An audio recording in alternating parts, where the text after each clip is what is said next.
Hello and welcome back to Challengers League for the LCK. This is me, Valdez, with Wolf, and we are just getting ready to jump into match number 2 of the night. It is going to be T1, as you can see pretty clearly here.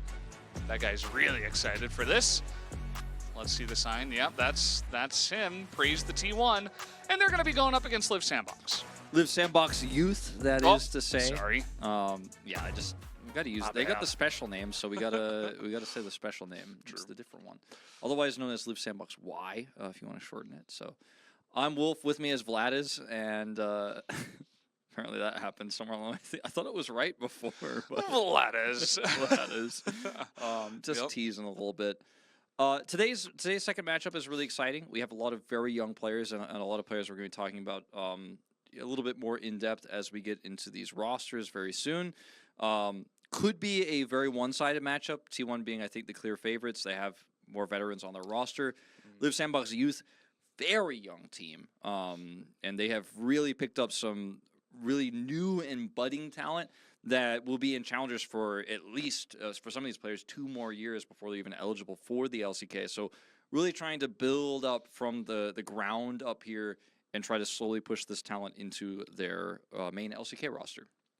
Yeah, that's what it's really about. You know, some of the players can make it through. Some of them won't, but this is where you challenge for that spot. We'll see. We'll see. The rosters have been posted, by the way. They have been posted. posted. I know a lot of people are excited for Tangmu, but we'll see if she makes it in. No surprises just yet. Western fans coming down to watch the Challengers League. And oh, look at the synergy. He's got like the wings on it. She didn't do the wings. I don't know. It was good until that. Maybe he's just, maybe they're a one-winged couple. Yeah. You know the anime villain, like Angel, that only has 1 wing for some reason. That's, you know, maybe that's like how they roll. I don't know. Thanks for coming to the studio. Yeah. If you're watching this VOD, because you're like, I want to get that time we were on camera. I don't want us to sound really silly when you were on camera. So thanks for coming. We have some Dahyuk fans here. We do, and I mean these are not the only ones. There's actually quite a few of them across the way, and it's pretty packed for the T1 game. There's another one. Some Live Sandbox fans here, of course, as well, though. And, you know, these 2 guys came together, but they're not fans of the same team. That one guy is like doing the Y. He's like, praise the T1, but little does you know that Live Sandbox is the one that has Y in their title because it's Live Sandbox Youth. Yeah. Not on this side, though. Just Live Sandbox. Win. Yep. And we got, obviously, a lot of fans here in the arena. This is a pretty new studio here in Korea.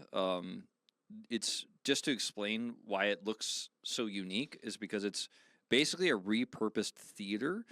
So it has really cool tiered seating. So a lot of esports arenas and sports arenas around the world, you notice, like, did you get the good seat? Like, are you close to the players? Can you see the screen very well? What's really amazing about this for spectators is because it is essentially a really souped-up movie theater. Every seat has an insanely good view of the game. It's a massive screen. It's honestly probably one of the best viewing experiences you could have across Korean esports, period, in terms of just literally seeing the screen no matter what seat you have. So really awesome viewing experience here at the WDG studio. Yeah, it's funny. I mean, we figured out how to make a good viewing experience a long time ago when movie theaters were first introduced, and we tried to change it up, but actually we just went back to the good old movie theater in the end. And yeah, it's really cool. I really like the new studio. I like the setup we got going here. I like the fact that we are here doing the Challengers League. Everything's good in 2023. You said T1, the favorites, but it seems like the fans are pretty split, yeah. Yeah, they're pretty split. Like they're coming out for both sides. A lot of Dahyuk fans, obviously, but also a lot of T1 fans in general. And Dahyuk came from the Live Sandbox Academy team, and I think dabbled a little bit before that in some smaller, you know, non-official teams, non-LCK affiliated teams, let's say, and then moved up into the youth system recently, the academy team. And so he's gotten quite a bit of fans from his time that he spent, obviously, in the Academy series. So see how he plays tonight. Definitely one of the players I'm looking at as, because of his fame and notoriety so early in his career, someone that, you know, even though I don't know that much about him, he must be good, right? If he's this popular, is kind of my read on the player. Across both teams, very easily the most popular player today in the audience. Mm-hmm. He's got a pretty good name as well. You might find yourself saying during the match, "What the yuck?" Yeah. We're going into the joke bag early. We're going into the joke bag early. Like, oh man, we were gonna talk about it was rosters, sitting but there we're on wait a top. little bit Like I longer. just had to get it out. You know, like. So yeah, we were told there was a slight delay. That's why we started at 8:05 instead of 8. Or instead of 8. We were even going to start later, but we turned the show on, and I think the players are still getting their gear and equipment set up before we jump into this. So thank you for your patience. Take this time to subscribe to the LCK CL. Or just Global. follow, you know. Yeah. Well, on YouTube, you got to subscribe. True. And then on Twitch, follow. We got a ton of followers yesterday. We're trying to build this channel. We're competing with the official LPL broadcast at this time slot. So I know a lot of people haven't been able to discover this show just yet, but it is an awesome and amazing show where we rename drakes and have a very casual atmosphere. And yeah. And you guys are here now. I see you in the Twitch chat right here now. Right now, it's small enough to where I can read you guys' names sometimes and respond to you, but you got to get those quips in early because when this channel blows up, it's going to be flying, man. No one's even going to see you. Chat's too fast to notice, you know, some stuff. Jeff Stan in the chat. Yeah, Jeff Stan, that's good. Very, very happy for him. TV Animnida says Dayak came from LoL the next season too, so he might have gained some fans from there. Yeah, that's true, actually. He did play in that. It's 4 a.m. time to sleep. I don't think so. Whoa. I don't think so. 4 a.m. time to watch more LCK Challengers League 2023 spring. Yeah. What's up, lads? I need someone to add the Giga Chad emote. Very, very much want that as well. Yeah. Especially when we do have Breon playing in this one. So glad to see consistent streamer on the stream. This is a consistent stream. It will be on every Monday and Tuesday, unlike some other people who are less consistent. But yeah, it's a fun atmosphere we got here. We had some good games. I mean, they were okay, the games in the first series. I wouldn't say they were the highest quality, but I enjoyed them. Look, the third time's the charm, okay? The third game gave me all the challengers tropes, okay? The comebacks, the crazy team fights, the flip, the, you know, everything that you imagine. Like that Chronicler promised me when I signed up. I got it finally in game 3. KT, they delivered. Yeah. It was a rocky road though in that first series. We could have a similar scenario in the second one if T1's more veteran and older roster does come through. It's a very young lineup of players on both sides this time around. What's really interesting about League of Legends Academy / Challengers is that basically the tier 2 system, if you want, the feeder league, whatever, compared to leagues like in the past, right? We had the GSL Code, you've had LCK Challengers with older players because there was a relegation system, the Overwatch contenders, etc. All of these Korean esports leagues, the feeder leagues players were usually very young and ineligible to play, and that's why they played in the feeder league instead of playing in the official pro league, because there was an age limit, but they were super strong and like incredible players. The players are much older actually in the LCK because we have this 3-tiered system where you have the academy where the really young players play, get used to playing in a team house, traveling, playing on a 5v5 environment on stage. Then you have the academy, or rather the challenger system, sorry. Academy's first one. Then you have the official challenger system, which is directly tied with the LCK where you can play in both leagues. And then the LCK. And because the LCK itself, in terms of talent pool, is so densely packed and there is so much talent here, you can actually end up being 22 years old on a Challengers team because it's so hard to actually get in to the LCK. Illima. Illima. I mean, he's 20,20, but this is kind of, going along with what you were saying. He might be one of the oldest players we have in the league. Rebel is 21. Yeah. And Bout, who will be playing for T1, is 21, as well as oldest players today. We have a few 16-year-olds today and a 15-year-old playing today, though. We'll talk about that Born a little bit 2007. Later. What were you doing in 2007, Wolf? I was getting ready to graduate from high school. Yeah, I was a junior in high school. This guy was just making his way into the world. Okay, it's time, Valdez. First matchup, T1 Academy, or rather, T1 Challengers. Now I'm the one who's saying Academy all the time. It's wrong. T1 Challengers versus Live Sandbox Youth. You guys remember Bay, who has a ton of experience, played for Nongshim, and then, of course, went to PSG, where he had international performance at MSI, where he actually looked much improved over his Nongshim performances in 2021. And now he's actually come back to Korea to play for T1's Challengers team. So arguably the biggest veteran we actually have today out of all 4 teams back in Challengers to see if he could prove himself once again to maybe make it back to the LCK.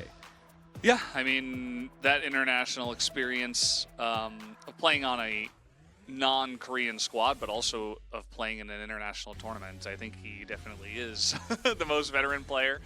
Not much to argue with that. As we're taking a look at the Live Sandbox squad, lots of young faces, Wolf. Yeah, so we will have 2 very young players on this roster, Diablo and Plan B.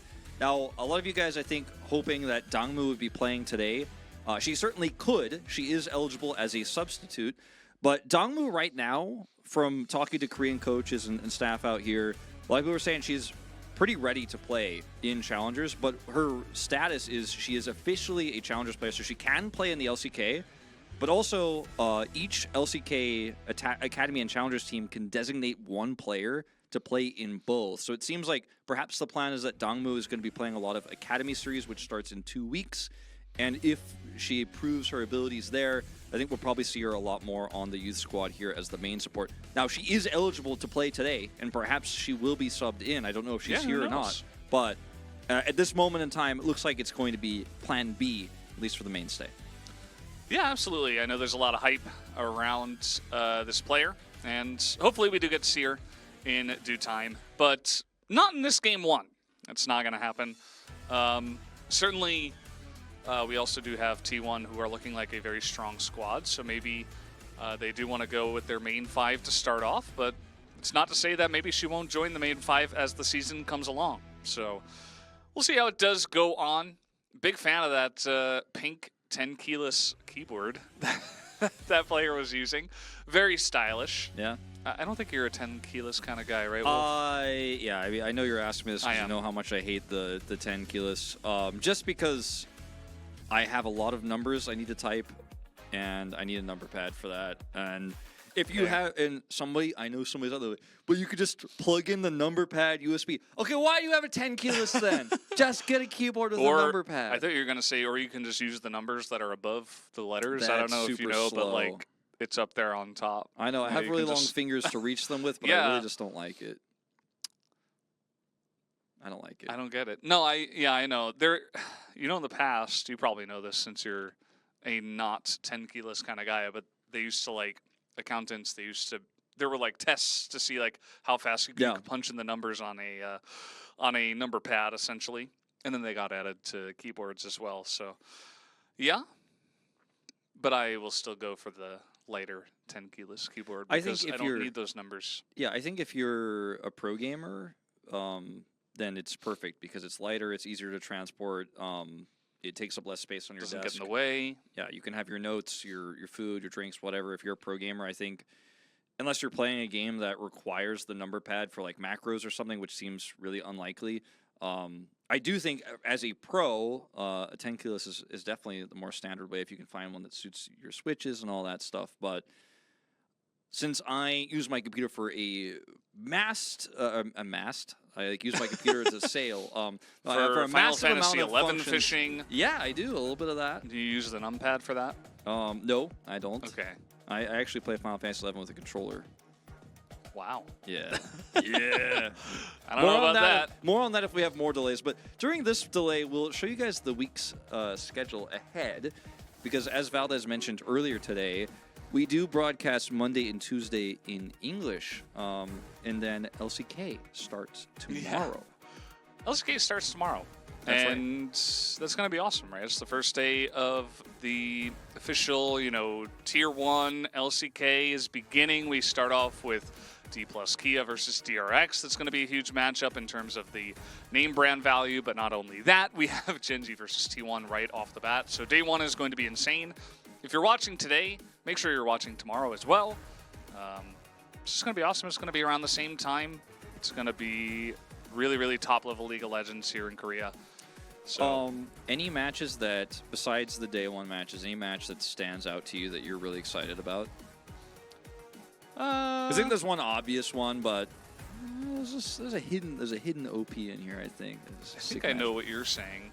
I really want to watch Gen.G versus T1, to be honest. Like that's the one that I'm looking at myself. Personally, looking for Kwangdong Hanwha Life. I think that matchup on Thursday is going to be, surprisingly to some people, potentially very close.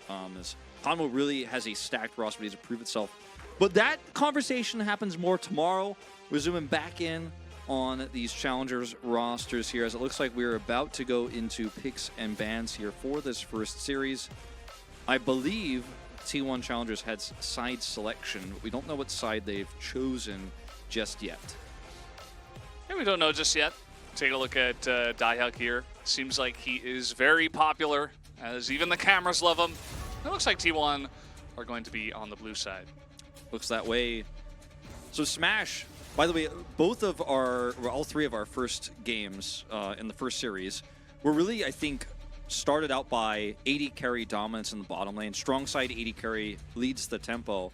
Smash is the youngest player on T1, just recently promoted to the Challengers team from Academy. He's 16 years old, and a lot of the pressure on his shoulders.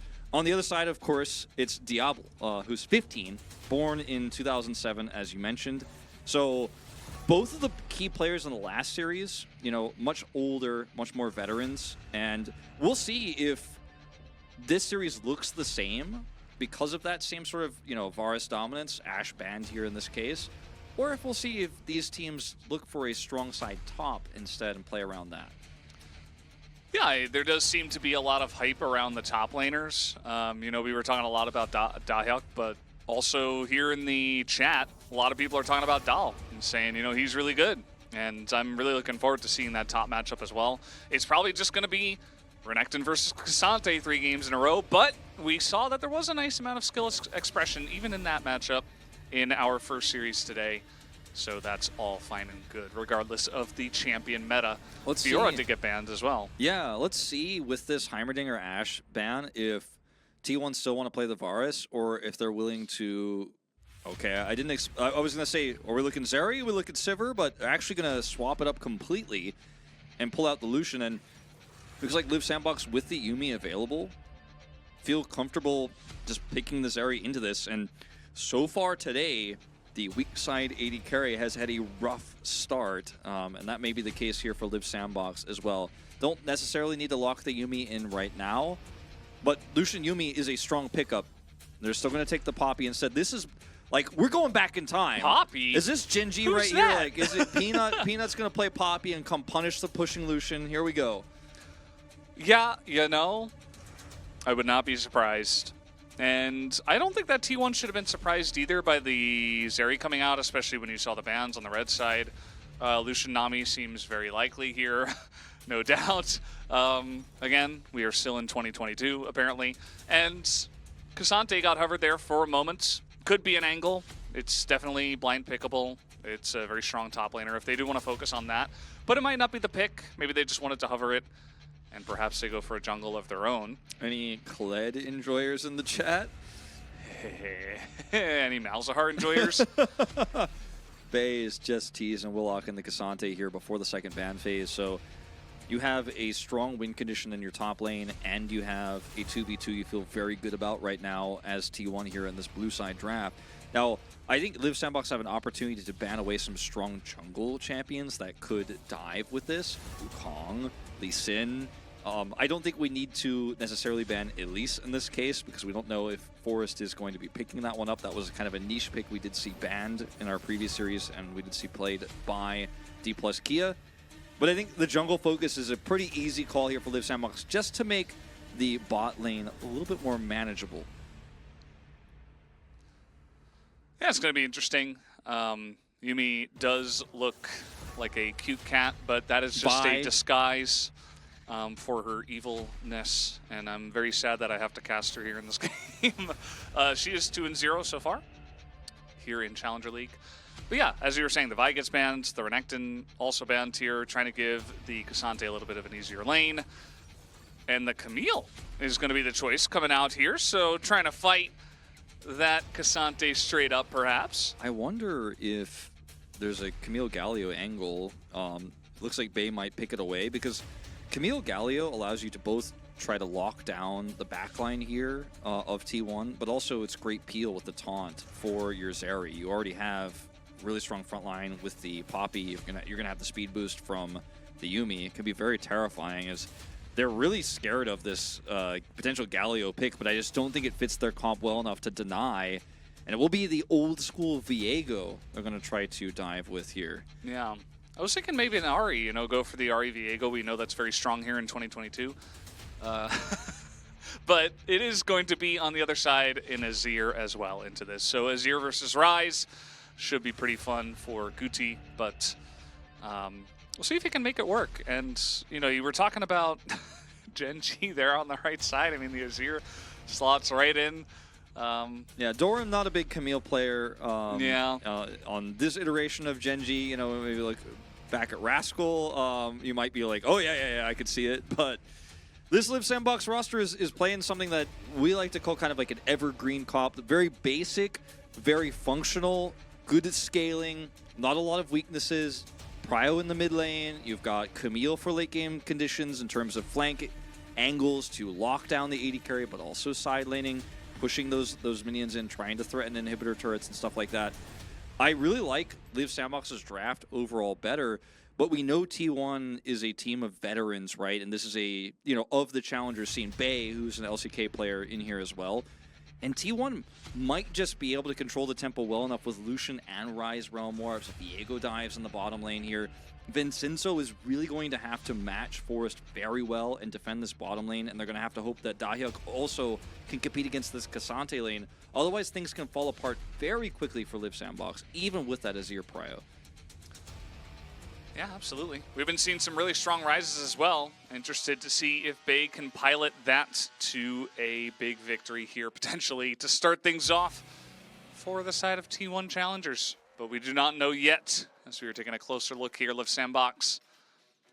Lots of young players. They look like they have smiles on their faces and they're ready to go, though. As on the side of T1, everybody's just really focused. And getting serious. Yeah, getting really serious. Makes sense. T1, they have their name to uphold here. Let's see how it goes, though, guys. We're going to jump onto the Rift here for game number 1.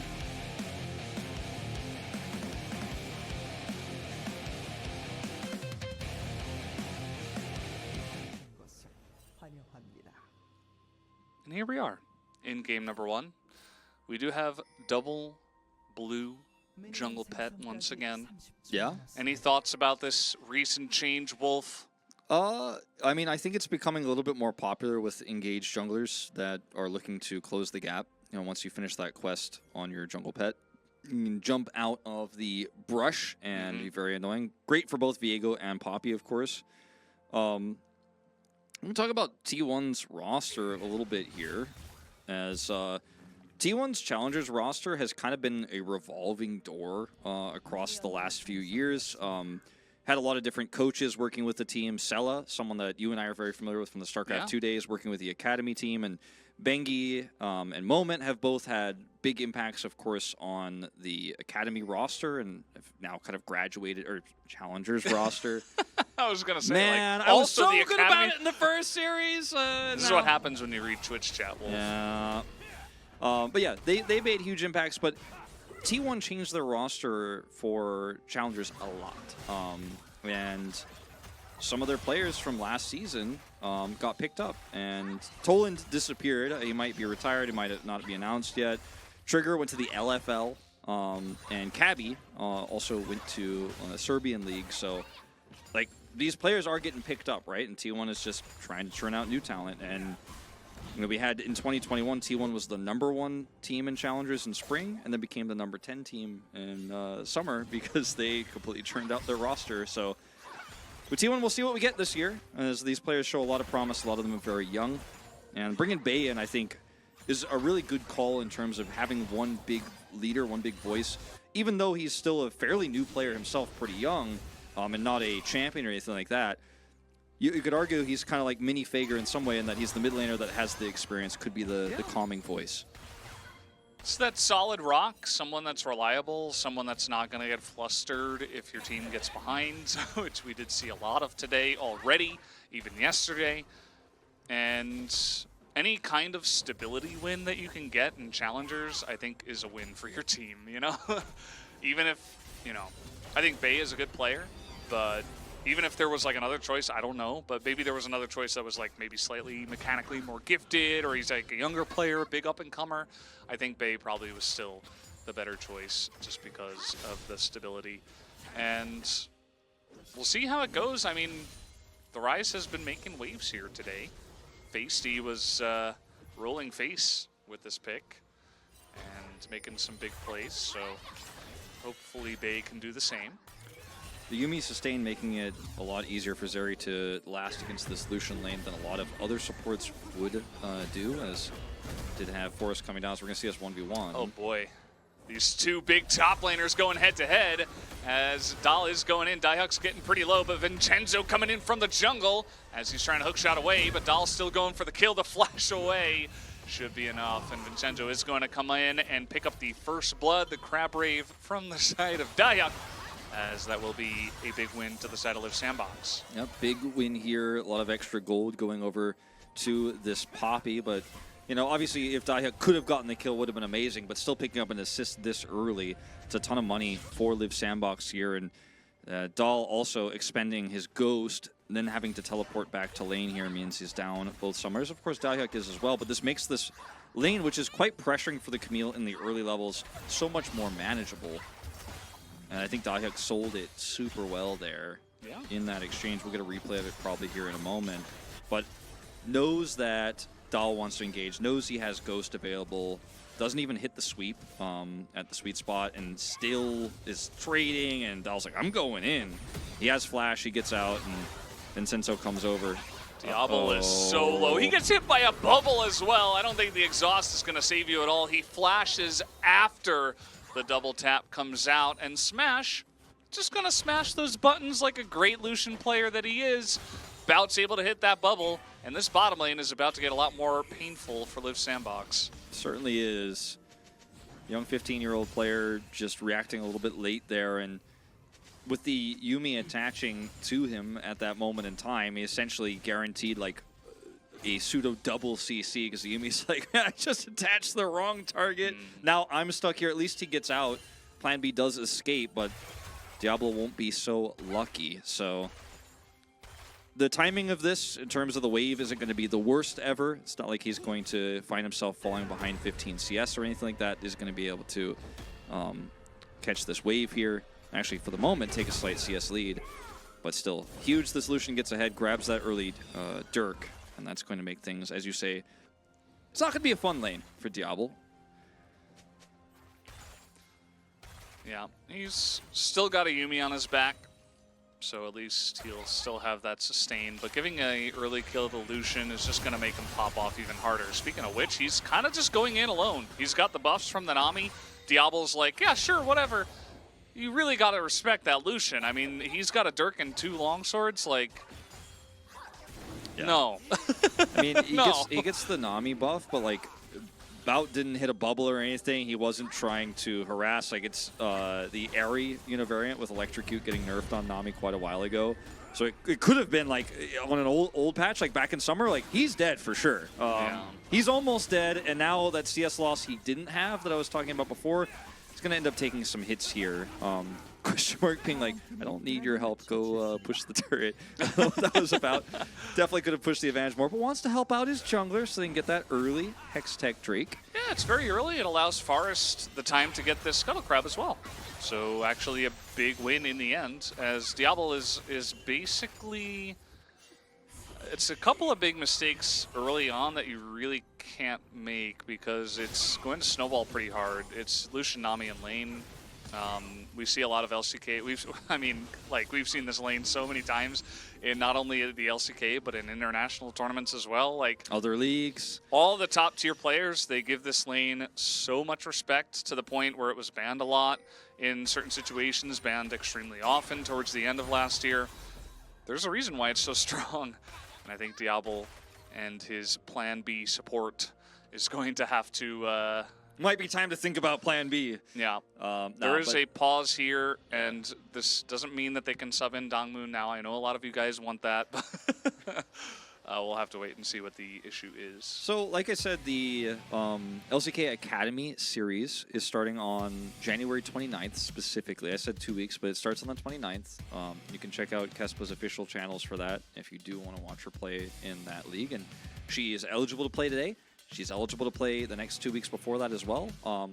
She could even play in the LCK. It seems very unlikely at this stage, but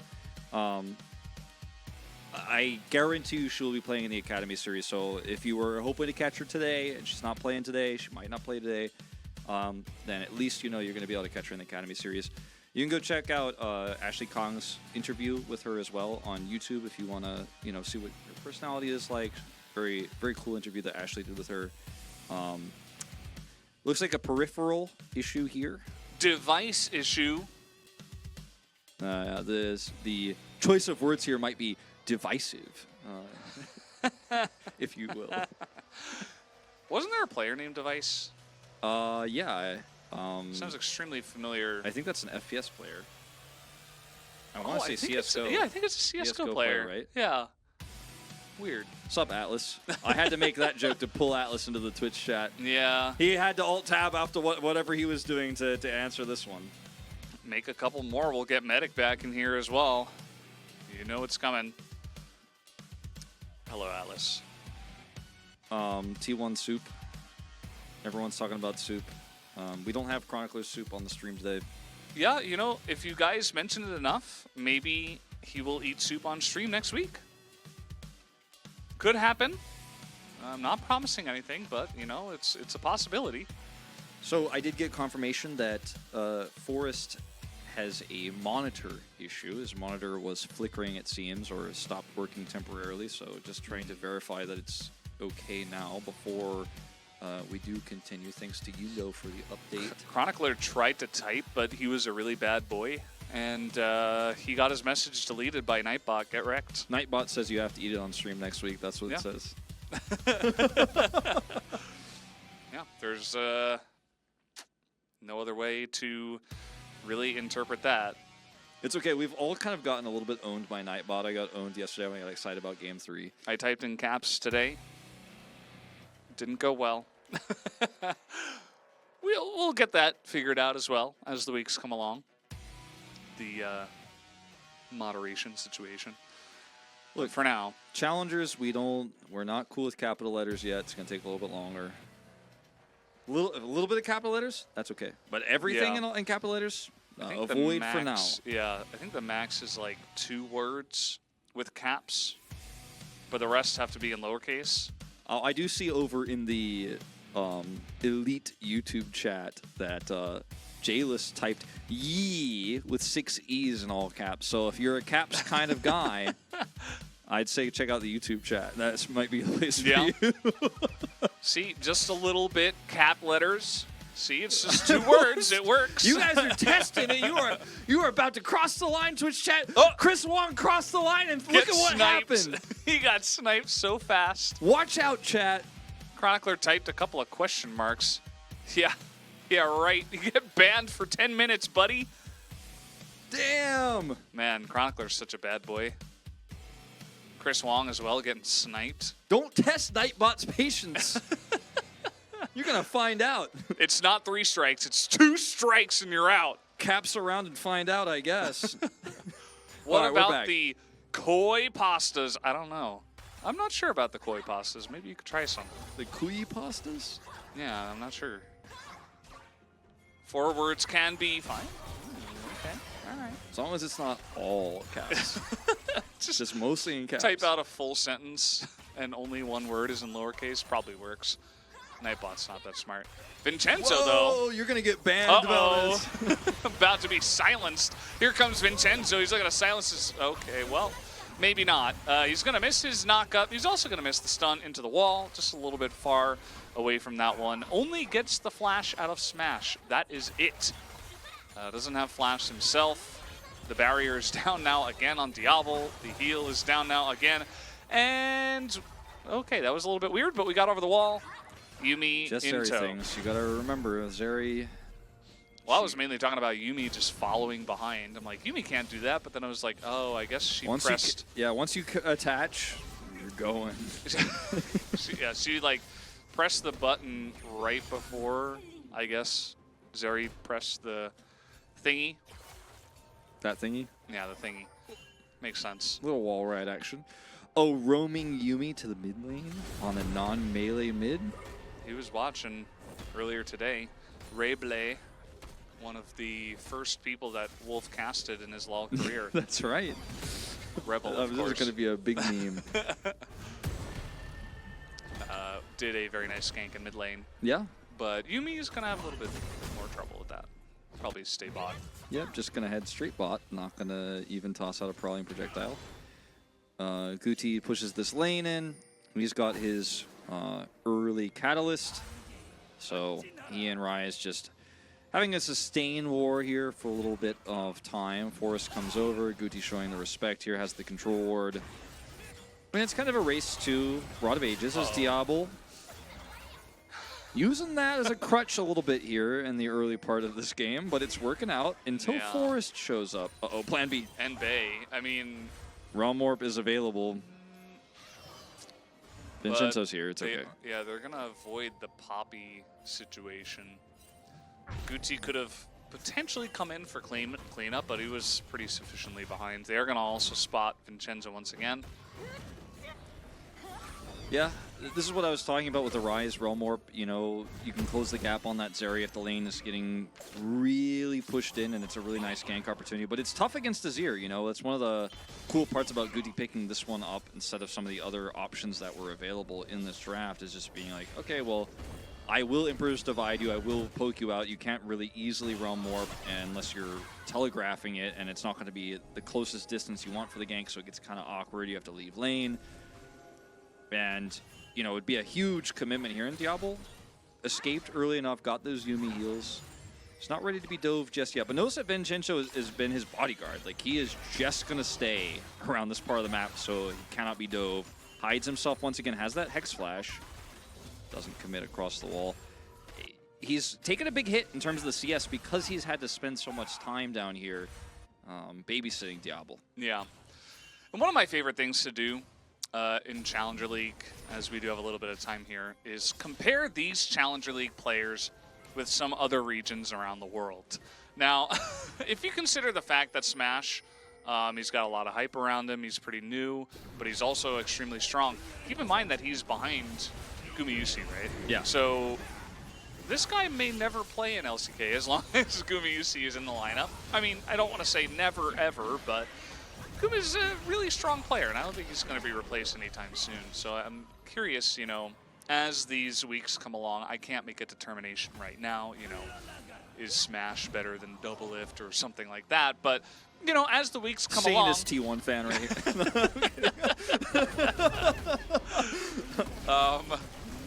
But, you know, as the weeks come along, I'm curious to see how it'll go. As a big trade in the top lane. I don't think you should commit further because Hextech Ultimatum will lock him under this turret. I think it's just going to be ult used here, and that's going to be the end of that. You would think, as the ult is expiring. Vincenzo comes over here now, and Hextech Ultimatum could be flashed to set up. The read from Dahl. Clean. Yeah. But yeah, going back to your point, though, it's a really interesting point. We talk about, like, I'm like, oh, Bay is playing behind Faker. I think the function of this T1 roster, mentioning the 3 players who left last time, right? Trigger and Cabby especially getting picked up in other smaller regions, the LFL and the Serbian League. You know, I think the point of T1's academy here is, okay, no. He's so close to dying. Smash read that perfectly. He's like, you're not gonna like juke backwards, so I'm just gonna keep pressing forward. And he hit pretty much every single hit. Yeah. He canceled it early to try to go for the exit. Okay, this is a bait. Diehook is down here. He's gonna get seen though by this control ward. And they pinged it. Ooh, Smash moved up a little bit too far. Fantastic wave comes out from the Nami, and now they are totally out of position. Vincenzo is gone. Plan B. He does get another connect. They're barely at the end. But that was not his plan A, Wolf. They were looking for the kill. No. And they got pretty dominated. T1 were very ahead of that play. Yeah, I mean, it was a really cool idea, but I don't know. It felt somewhat telegraphed, and obviously the read was quick from Smash. Doesn't need to flash. Has cleanse and bounce tidal wave, as you mentioned. The tidal wave angle was perfect. Both of the ult usages from Smash and Bout have been really awesome so far in terms of the angle. Watch this read. Instantly turns on the Diehook to stop the hook shot from landing, so he can't go around the corner there, and then that's just the end of it, right? And like everyone else is going to Vincenzo's like, wait, where'd everybody go? Yeah. Note that, you know, as you're saying that, Zeri Diablo was not able to join at all. Yeah. You know, it was like too far away. Non-existent. He just didn't get it. He did not get the dash forward in this case. And after that big win, they're going to try to get another one in the form of the second Rift Herald, because you've already got the first couple of Drakes. You're smashing the bottom lane, pun intended. And now you can just rotate up, simple rotation. You're very fast on the Lucian. You can secure another objective pretty much for free, unless Live Sandbox actually want to fight this. I mean, I think T1, as long as they don't get engaged on by this Azir, feel really happy with fighting this with Gale Force Lucian, right? I mean, in what worlds does Live Sandbox do you think they can win this one? Well, I mean, if Diehook gets an angle onto Smash, who's taking quite a bit of damage, maybe you win this fight. And I think the War of Attrition does go to Live Sandbox, because Live Sandbox's 6th member was in fact the Rift Herald that did a ton of damage, pushed T1 back, and Smash taking that much damage with a long-range engage of that Camille. Live Sandbox will actually miraculously, without fighting, like you're absolutely correct on that one, at least wrestle control wave, but now the Hourglass turns. Uh-oh, the tidal wave is fantastic again. Vincenzo is totally left out to dry. No Yuumi attached this time. You see that Diablo is like nearly in the top lane by that point. And yeah, they just say, no, we can't fight this. And T1 really excellently handled. You know, they noticed they were getting poked out. The support from the Yuumi, the ability to sustain over the course of a long period of time. And with the poke from the Azir, they're like, okay, let's not fight it now. But if Live Sandbox decide to try to steal it away, T1 immediately smack them down. Yeah, so Live Sandbox have this choke point controlled, but the tidal wave is amazing, and there's so much hesitation here. Realm Warp's coming through, and when the Realm Warp is like, but this was very messy. The Realm Warp just kind of already is like, all right, we're locked in here. This is going to be very awkward. But Guti may have been able to, if he pulled the trigger faster, actually shove them back in the choke point, or maybe even lock down Bout and punish him for that play. But instead, there's so much hesitation. Live Sandbox like, oh, Realm Warp's coming through. We got to get out of here. We can't win this fight no matter what. So they give up the control of the Herald and lose the fight as well, giving an extra kill over to T1. In that moment of hesitation for Guti in particular, I think there was a moment for him to be a hero potentially, but he definitely respected his team's calls to back out, and it will give up a lot here to T1, who are starting to take a pretty significant gold lead. Yeah, it's pretty nice. I mean, the Camel's back has not been broken just yet, but it certainly feels like we are on the cusp of that. Live Sandbox, they do have a nice amount of scaling options within their composition, but they are losing quite a lot. I mean, they have lost every team fight. They Two have turrets. gotten behind in many different lanes. 2 turrets are going down. Mid turret going to be the first one to fall. Bot turret under a ton of pressure from Bay in the bottom lane. May survive. Nope, not actually going to happen. Yeah, and It looked like maybe it was at half, but no, it's not even going to last this turret or this minion wave.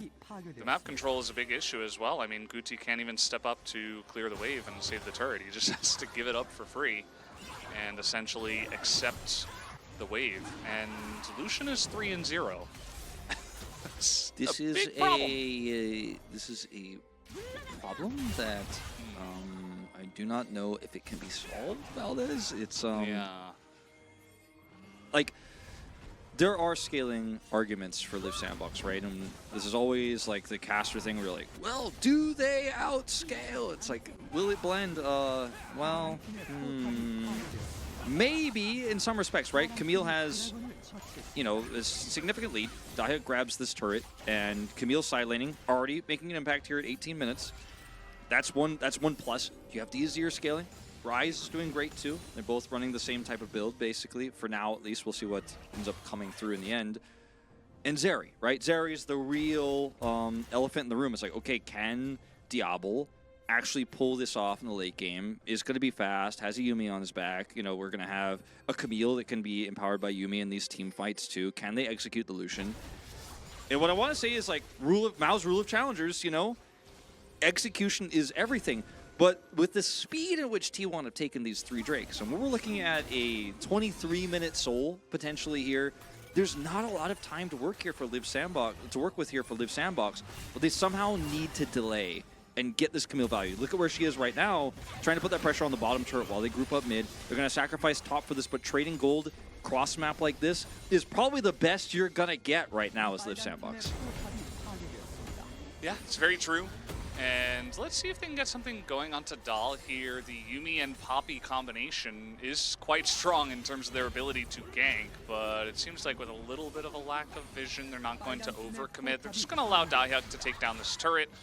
Problem being, again, is that, you know, you mentioned it before, like Live Sandbox, they're kind of pulling at scraps here because everywhere else on the map, like Smash is just getting free farm. He could even get some of those jungle minions if he wants. He might even just kill this guy. I mean, that was so quick. Maybe baited in a little bit, actually, as Dash trying to land a bit more onto Diablo with that one, but not quite enough. Here comes Dahyuk. But it's pretty early on in the game for the Camille to kind of go 1v4 and just to lock somebody down and really get it done. But he's going to go in anyway. A very nice Hextech ultimatum goes into that backline. They finally take out Varus, and a big sweep comes in from Guti. They might just be able to turn this one around as Diablo will stay alive and Dahl is left alone. He is Cassante, though, as everybody seems to be scared of him, and he might just be able to get away anyway, especially with this Cloud Rift. Sorry, wind Rift here in CL. Yeah, but he is going to get away, but still a nice little win here for the side of Live Sandbox. Yeah, I really think that a lot of this mid-game, you know, the beginnings of it here, has been Live Sandbox playing the map extremely well around this Camille, you know, putting the pressure on that bottom turret, taking it out, having that flank angle. And T1 push for an opportunity here in mid. Turret's already down. You can't get that inner. You're out this far, and you're going to get punished. And this is a good map read here from Live Sandbox. And yes, Diablo played the moments before a little bit riskily, a little bit greedily, almost goes down here. He's got a Yuumi on his back. The sweep here from Guti is amazing. It's the cherry on top of, though, what was already a pretty nice punish play. At least Dahl trades one back. He actually played that with his ultimate very nicely there on the top side of the fight. But T1 overextended, trying to grab a super hyper mobile AD carry, and that was the only thing they were going to get as for, and they just got punished. And they didn't even get the Zeri. Yeah. I'm really happy we got like the extreme slowdown. By the way, the total damage dealt, that's just where the Lucian is at this point in time. But yes, this extreme slowdown really showed what these challenger players are capable of. Like the flash away from the bubble, I believe, from Dahyuk was insanely clean. Like if he gets hit by that, they can easily burst him down, especially with the Lucian and the amount of burst damage they have in their composition. But even besides that, after the Guti play was, I mean, that's something you would see at any level of League of Legends. Like that was pretty insane. Like the timing, the wherewithal to go for it. Yeah, like, any pro region. Yeah. For sure. I mean, you slot this guy in, and if he could do that consistently and, you know, not do challengers things, then, you know, he'd be doing pretty well for himself. Just a really nice look. He did go for the Nashor's Tooth build here, you know, and is about to get that bonus level with Bay as these Rod of Ages do complete, but has a lot of side lane power. going to be very difficult to deal with here. And the 1-3-1 setup that they're looking like they're trying to run with super hard to force some awkward fights for T1 is good. T1's kind of K-ramming a little bit here. This is an opportunity, once again, for a flank angle. Guti has his ult back up. He's off the map. They have no idea where he is. This is a scary moment. You know, I think it's okay as long as they're very careful about it. Like, you don't necessarily have to do this. You have a Ryze that's doing totally fine for himself. He could easily split push, but, you know, Wolf, it is challengers, so... Chronicler promised there was no macro here. Yeah. I'm seeing it a little bit on one side, but not so much the other. Just group up and try to brute force your way to a win. Seems to be the way. Like, why do overcomplicated stuff when you could just press your buttons better than the other team from ahead? They just shuffleboard those minions straight down the mid lane, and they're like, all right, exactly. now the dragon is ours, and it is going to be the Wind Soul here. Yeah, and this time the timing actually makes a little bit of sense. And Liv Sandbox do not have the damage to take this Baron in trade, so it works out. I do think with the Realm Warp, and the fact that it's Ryze, his insane wave clear, probably could have played the map a little bit better. And it was scary for a second because Liv Sandbox had that flank angle for Guti, didn't actually commit. But as it turns out, T1 will not be punished a second time. They will get away with it as Liv Sandbox are so terrified, knowing their win conditions here are survive longer. Some souls, wind, not going to be the case, but some souls, you know, you're like, oh, we cannot give this up. We have to fight for this. We have to look for the flank. We have to look for the big play. You can give this one up and just hope to scale. Don't have to overcommit, because if you lose one fight, the game is truly lost, right? It's surely done at that point. You lose that, you lose Baron, you lose the Wind Soul, it's donezo. So they decide, okay, I'm going to let him have the Drake, let him have that K-Ram push, because we have one win condition. Her name is Zeri. We've got the Azir damage, right? We've got the engage, we have the side laning. Play it slow. Slow and steady wins the race here is Liv Sandbox trying to be the tortoise in this game. Yeah, I think it's being done much better than we saw from either KT or Kwangdong a little bit earlier today, where it was essentially like, oh, we're behind, I guess we just lose. They're actually doing some nice things here and keeping themselves in the game. You know, they found the one angle to actually get aggressive when they saw a moment of weakness in T1, and that's just one of the ways to get yourself back in without essentially giving it all away. Look at what they do while they 1v1 or 1-3-1. Guti's top, pushing with his Snatcher's Tooth. Pings are coming down. He's protected by Vincenzo here, who's actually setting up around Baron. T1 don't have Baron vision. They know this. They had cleared out. So T1 has to deal with three fronts. Push and slowly put those control wards in towards the Baron while dealing with side lane pressure in the top lane, while dealing with side lane pressure in the bottom lane. And T1 had such a great start in this game. Mechanically outplayed in the 2v2 was Diablo. But in terms of the map reads right now, Liv Sandbox are just chiseling tiny bits and pieces away here of T1, slowing the game down. They gave away that Cloud Soul or Wind Soul. But, I mean, it looks like we might have the first Elder Flip of challengers here if this continues, and Liv Sandbox might be on a 3-item series. They've given themselves a really good chance to come back in this game. Dahyuk is in a perfect position. Like, they have really nice vision control on the bottom side of the map. Dahyuk is split pushing. Dahyuk, I should say, is split pushing, and he is always being a threat from the bottom side of the map. So T1, they say, I guess we can't just 5v5 in mid. Not just yet. And Cassante, I mean, he can kind of grab the waves as they're coming in, but already 2 items here on the Camille means that it's going to be rough to step up to it. Now, this is something that I was calling for a little bit earlier. You know, send Bey to a side lane, because you might as well. Like, he has Realm Warp and TP, and he's really strong. So why not? Like, and they are actually going to, well, they did for a second, send him to the top lane. What's so interesting about Bey and his history on Nongshim when he played in the LCK is obviously he played on PSG, and we saw he played in MSI, but I didn't watch PSG's region that closely to see how he played in the domestic league. But one of the things he was most criticized for in the LCK was his macro and his decision-making on champions like Ryze, Twisted Fate.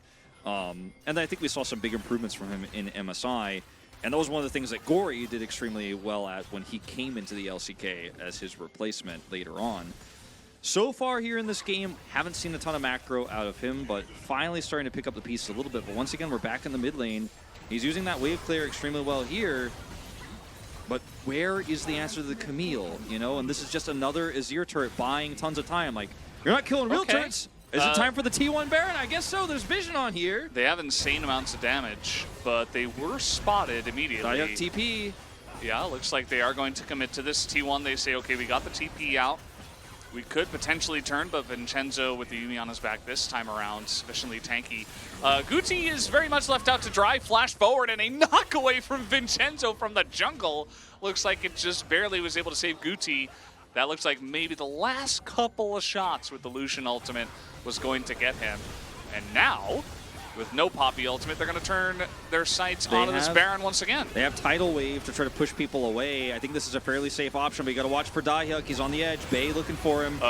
Flashing in is Vincenzo. Very nicely done by T1 to pull off of the Baron, but immediately the Cassante is down. There is an opportunity for this. Diablo! Yeah, there's the sweep as well from the side of Guti. And just like that, do we have our certified Zeri moment? Yeah, it looks like we may just have. I'm going to certify it right here, my first of the Stamp year. it.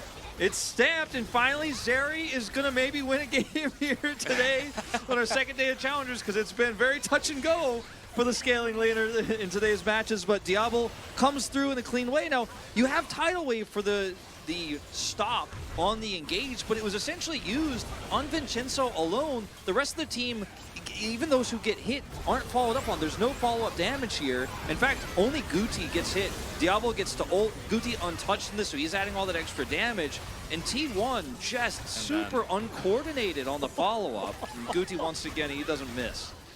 This guy's looking like BDE out there. I mean, this is, once again, 2 game-changing ultimates. Now, maybe they didn't necessarily need it in that moment, but the Zeri was getting pretty low, you know? Like, maybe if you didn't sweep that one guy to his death, the Zeri dies and it looks totally different. Now, again, the fight didn't necessarily have to look that way, but it did. I think it's T1's way of saying, they're out-macroing us, we have to bring them to us somehow, and they said Baron is the only way we can get them to 5v5 us. So that was the reason why they made the decision to Realm Warp in, then go on it again, saying, okay, we can team fight this team if they come to us. But if we just let them rule the map, we're going to have big problems. First Elder flip of LCK CL. Is it going to happen? Once again, Dahyuk unseen on the flank, has his ultimate. They have no idea where he is. Forrest is checking, but he doesn't know. Yeah, they don't have any idea. They might have a inkling, as they don't see him here with the team. That Tidal Wave doesn't do much at all. It doesn't even really zone them off of the Elder. I mean, it kind of feels like the quality of the Tidal Waves is going deeper and deeper into the ocean as we speak. And now Dahyuk looking for his angle. They are going to spot him here. No Viego stun. Very much on a knife's edge. Guti this time. Uh-oh. Vincenzo trying to save Guti. He goes in alone, though, and he dies. So that's not going to help too much, especially because Yuumi was not in position to try to help that jungler. As now Dahyuk's going in to try to get the kill instead of over the wall. So much CC coming through from Dal there. He's just done. Not much of a flip at the end of the day, I guess. Nope. I mean, we'll have to ask Chronicler, since he's unbanned in the chat now, whether he thinks he'll certify that as a Challenger's Elder flip, and then maybe we'll name the Elder, because we haven't done that yet. You know, sometimes I've been told Challengers, and League of Legends, but Challengers specifically is a series of... Nah, he says not confirmed. Okay, cool. Still a Challenger's moment. But, you know, sometimes I've been told Challengers is a league where the team that makes the least mistakes will win in the end.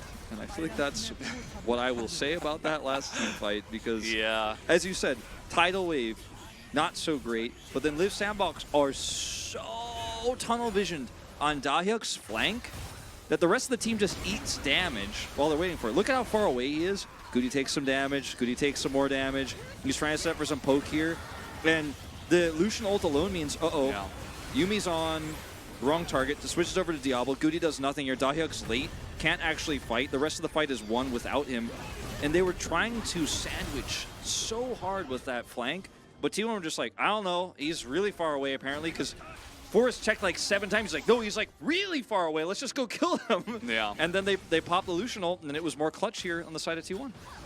The series is pretty hype after all, though. Like, I'm really loving the individual play of a lot of the players in this series. Like, just talking about Smash, talking about Guti even if his team loses. And then both top laners are kind of insane. Like, I think that Dahyuk has had some more, like, mechanical, flashy moments, but Dahl's positioning as well, like, really reliable stuff.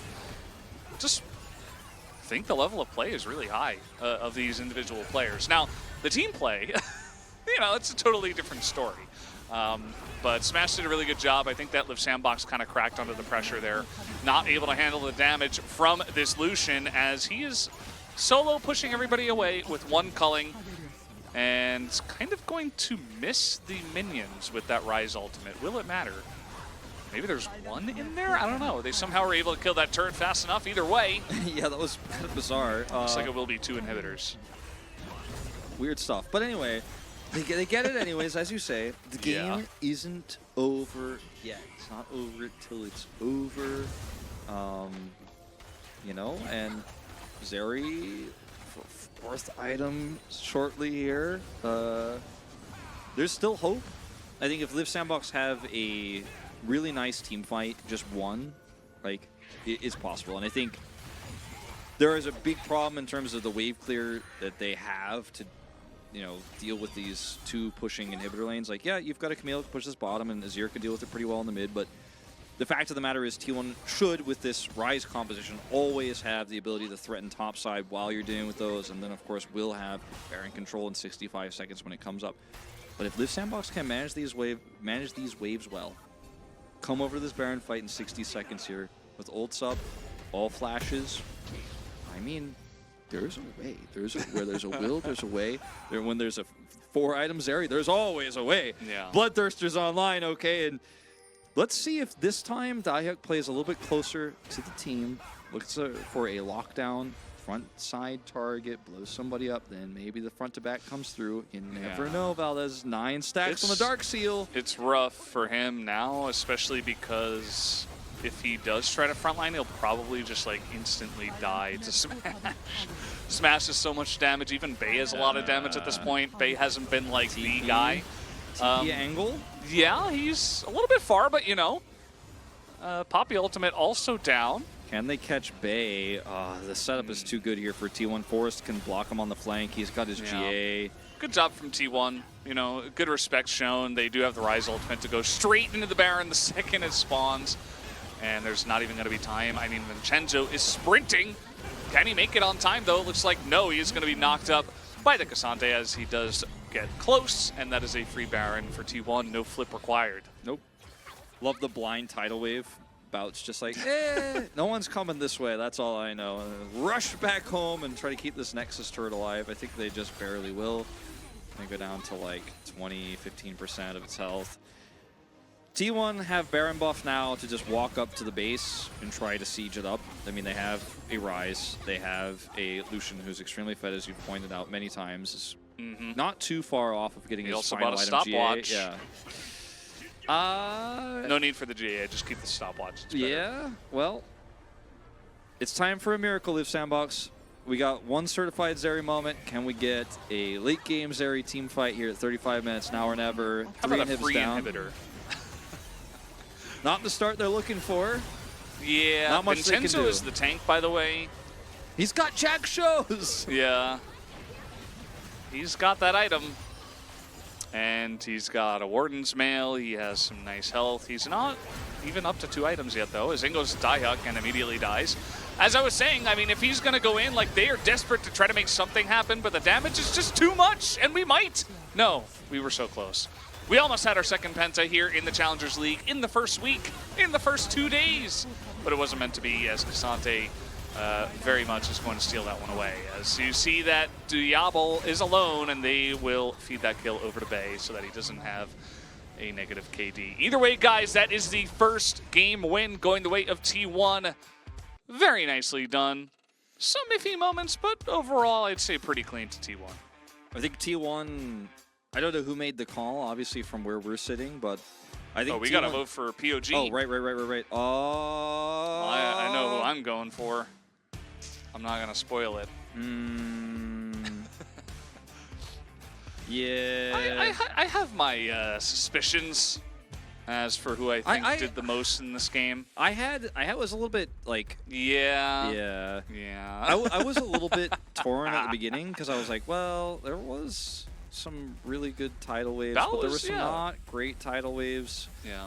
Unfortunately, went the opposite direction of the gold graph. It kind of like started getting worse and worse. But hey, I mean, He was great in lane. Yeah. Bout was.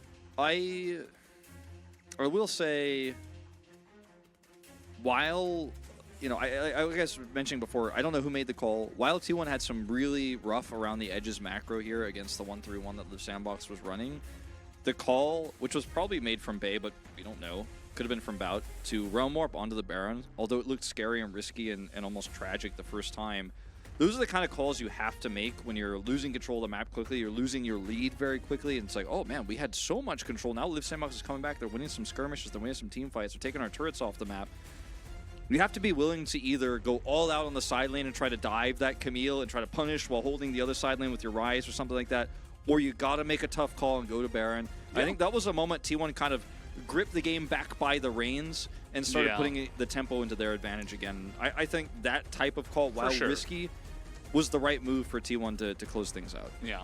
The sitting in mid, okay, yeah, Smash is going to pick it up with 1,001 damage per minute, and he was a part of every single kill. And, you know, to be honest, this might be a little bit of boom boom POG, boom boom damage POG, but honestly, like, his mechanics were so good, he was so clean, like, he did so much in terms of getting a lead and then really abusing that lead and making every single member on the enemy team really feel his damage. There are a lot of Lucians that they get ahead and they're like, okay, I gotta play safe now, I gotta stay alive, you know. This guy essentially just 1v9. He did while being against a Camille, while being against an Azir that can engage, right, a Poppy. Like, there were a lot of threats, and he managed them very well. So, yeah, I have to agree with you. Like, he really just, his damage was always pretty front-loaded in the team fight, and if there was any moment of hesitation, he just, like, pressed R. He's like, all right, Goody's at 1/3 health now. The fight's won. It's ours. Yeah. What up? You know? Pretty much any position in all of those team fights, he really knew what to do as a Lucian, you know? Like you were saying, like, when to press that R button, like the harass on the Elder Drake that was going on while Daihyuk was trying to flank. Like, he really essentially always put his team into a position to win the fight just based off of his ridiculous damage. Which is, you know, sometimes you're a Zeri and you get a pentakill and you get a really big damage number, but I feel like it was a bit different for this guy. So really nice job done by Smash and the boys there on the side of T1's Challenger roster. Either way, guys, we will be right back for game number 2 after this short break.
Hello and welcome back to LCK Challengers League here. We are live from the WDG Esports studio And we just got done with game number 1 of T1 versus Liv Sandbox Youth. It was a pretty one-sided game at the end. There were some opportunities for Liv Sandbox, but T1 a little bit too strong, and Smash picking up the POG absolutely smashed it with his over 1,000 DPM on Lucian.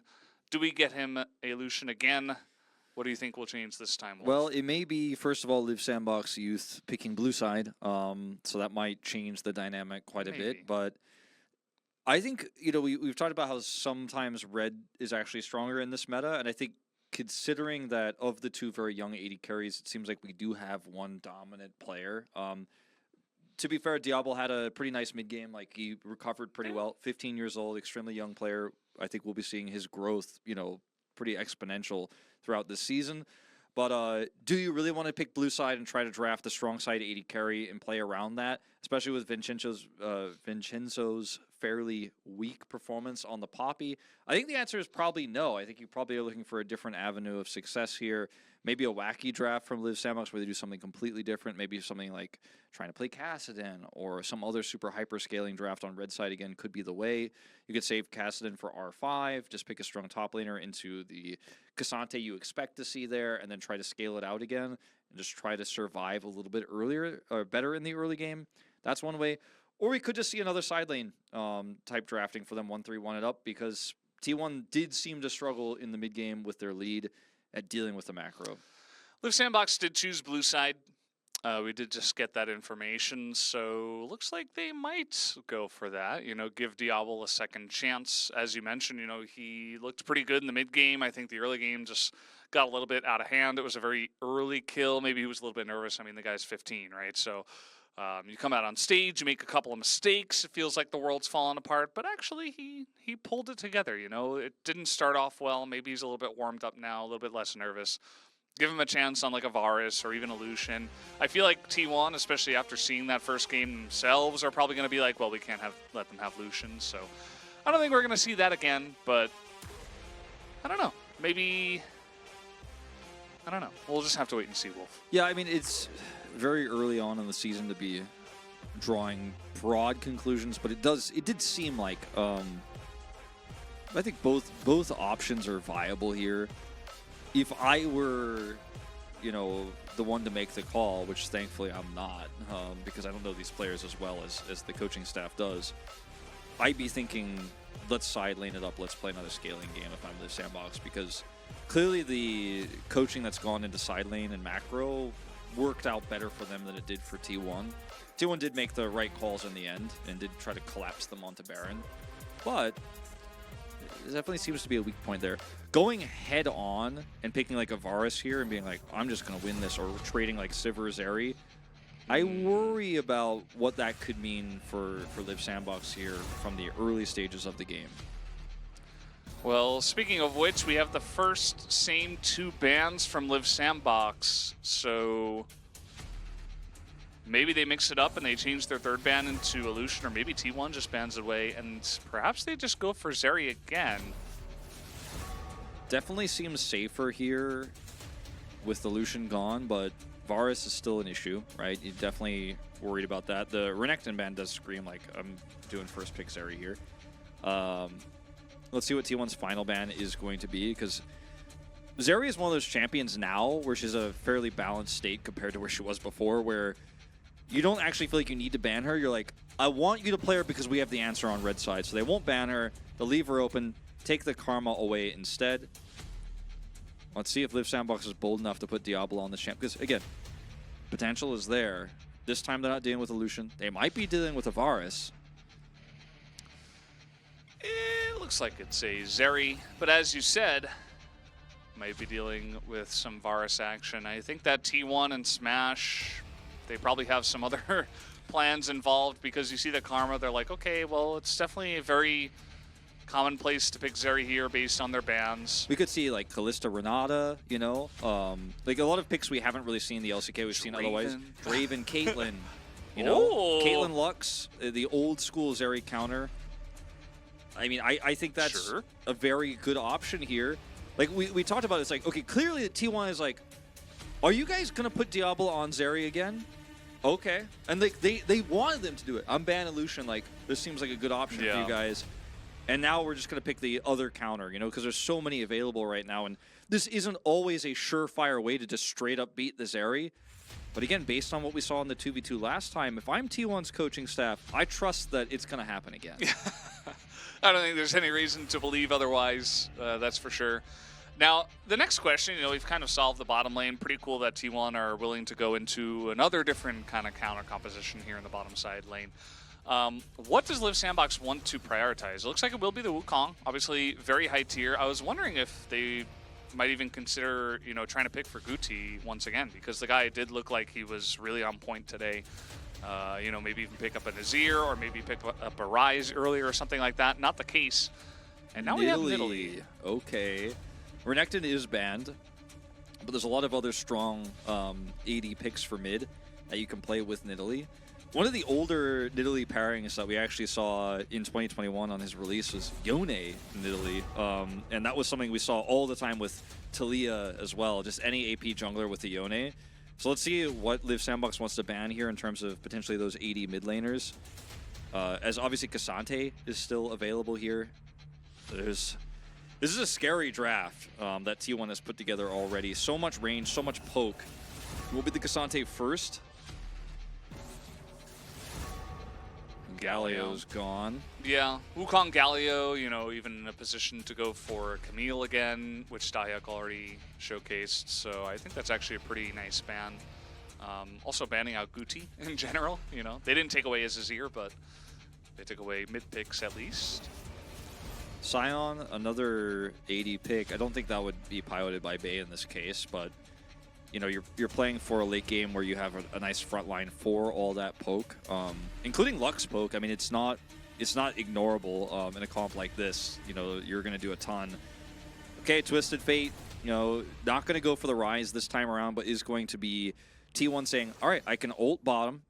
We have Nidalee dive. The setup is there with the spear poke on top of the Lux push in, and then you just kill Diablo over and over and over again. So Guti needs to play a champion here that could either match the rotation or can crush lane. And the one that stands out to me, besides the Rise, which is the other common response, but another one that could have gone with was Sylas. But not a lot of great ults to steal here besides the Twisted Fate ultimate. Yeah, didn't you hear Sylas is he's gone. People don't play him anymore. Yeah, he's done just, so. Yeah, he's just not a thing. But yeah, we'll probably see him coming back, probably in the LCK as well. We have so many fantastic Sylas players. And there it is once again. So this time the Rise and the Camille will be together, and the follow-up will be Fiora. So Camille versus Fiora in the top lane is going to be a lot of fun. And there is your AD pick. It's not one like a Renekton that can set up huge ganks for the Nidalee, but certainly is going to be going back and forth and has some really nice side lane pressure. Both teams have incredible 1-3-1. Yeah, it's... I feel like I would still give it to T1 at the end of the day just based off of what I saw in Game 1. I feel like they can pilot this kind of composition a bit better. Well, one counter argument I have is that I think Live Sandbox macro in their decision making around the 1-3-1 looked better than T1's in Game 1, so I think this one is a lot more basic, right? You've got Fiora, you're going to be smashing the sides, you've got a Nidalee to support her, she's super fast at clearing, she can be with you all the time. Bot lane doesn't need attention at all. And playing the early game Twisted Fate dive setup for bottom lane, I mean, it doesn't get more basic than that. Like, this is not a complex 1-3-1 here for T1. I think Live Sandbox is a lot more nuanced. So this matchup is kind of exciting in that way. Like, Live Sandbox has to play the harder version, I would argue, of the macro game here. But they looked better in Game 1, so maybe they could do it again. Especially because that bottom lane, you know, amongst all the lanes we've seen, you know, TF and Rise can go head-to-head, Camille and Fiora can go head-to-head, but the bottom lane, gigantic W there for the side of T1, especially early on. So we'll have to see if Live Sandbox can handle that, and perhaps Smash and his buddy Bout in the bottom lane can get some big work done once again. Certainly is going to be where I have my eyes set for the first 10-15 minutes of this one, as Live Sandbox definitely a big pressure on them as we look to go straight into game number 2 right now.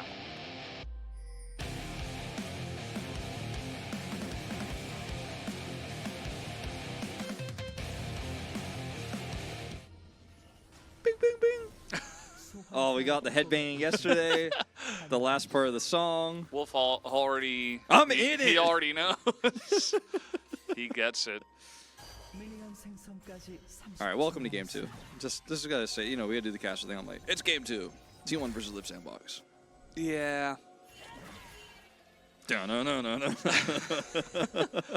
Supreme range advantage to the side of T1. Yes. Because you have Caitlyn over Zeri, but also it's not just Caitlyn, it's Caitlyn Lux, and then TF is going to go RFC, so he's going to have the extremely long range gold card, and then you have Spears as well against a melee jungler. So Live Sandbox definitely more of a in-your-face kind of composition. You want to get in there, you want to make the plays with your Wukong, who does the spinny, you get your machine guns going with the Zeri and the Rise, etc. They have some peel. Obviously, the Yuumi ultimate can be very good at shutting down a Fiora or Nidalee who's trying to, after spearing, go in and all-in somebody in the back line. You have the Wukong ultimate.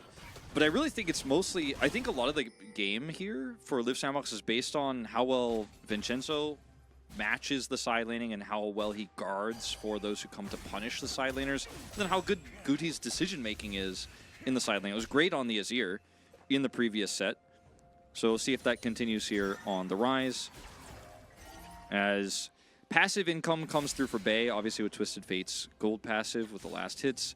Then you have the bottom lane, which is going to... It's so hard not to just say smash about everything when he's winning, which is going to dominate. We use that very often, actually, in the LCK. It's true. We just got to improve our vocabularies here. Yeah, Dahl went for Demolish as well, which is quite common, but in this case, it's going to give him some extra power when he does run into those turrets. If he does get a lead, if Dahyuk is picked, every time he hits a turret, it hits harder. The lead can snowball faster. And so far, he is winning it pretty hard up here in the early part of this matchup. The Vitals keep kind of trolling Dahyuk a little bit. Yeah. We keep looking at bottom lane. This is where I wanted to look, but to be honest, it will be pretty painful for the side of Live Sandbox. Dahl just sidesteps that, doesn't even bother reposting or anything like that. He's like, no, I'm just not going to get hit by it. Yeah, and ironically, when he went in, his Vital was just like right in front of him. He's like, all right, thank you. Yeah. Let's take one extra poke. And, I mean, the plate damage can start coming in pretty early for this bottom lane here. And remember when we had Wukong quite a bit, obviously, in the LCK last summer, but usually when you had a lane like this, it was almost always Poppy. The jungle choice, because Poppy at level 3 can defend these aggressive pushes so well pre-ultimate.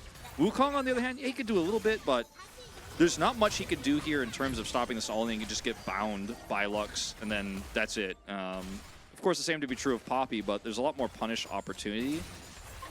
And I don't think Vincenzo's going to have that same impact here, although Smash did take a ton of damage there. Yeah, they kind of messed it up. They wanted to go in for the plate, and instead they just took a giant chunk as Smash is getting incredibly low. I think just the fact that Forest is here and can throw a heal onto Smash is part of the only reason why they don't go pretty ham in that one. I mean, still some summoners available for T1's bottom lane, but they could have at least gotten those away if the jungler wasn't there.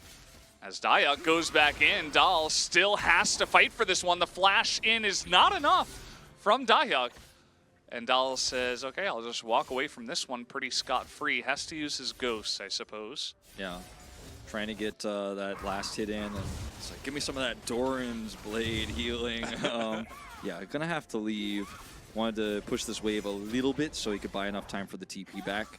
And he will be successful. That's a cannon wave.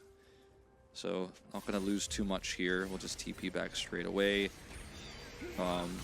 CS advantage here, sitting at just a measly 10. We've seen much worse for the weak side Zeri in the past, especially old Zeri and old Caitlyn in the LCK when this was a first counter to Zeri.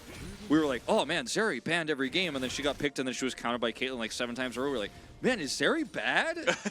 Boy, were we wrong. But there was a time. I remember I remember that. You're right. Oh man. And then Zeri got nerfed, and we were like, wait a minute, she's strong. I think Guti might be dead here. We also have the Nidalee over the wall. Just way too much damage. He doesn't even get a chance to flash. Nope.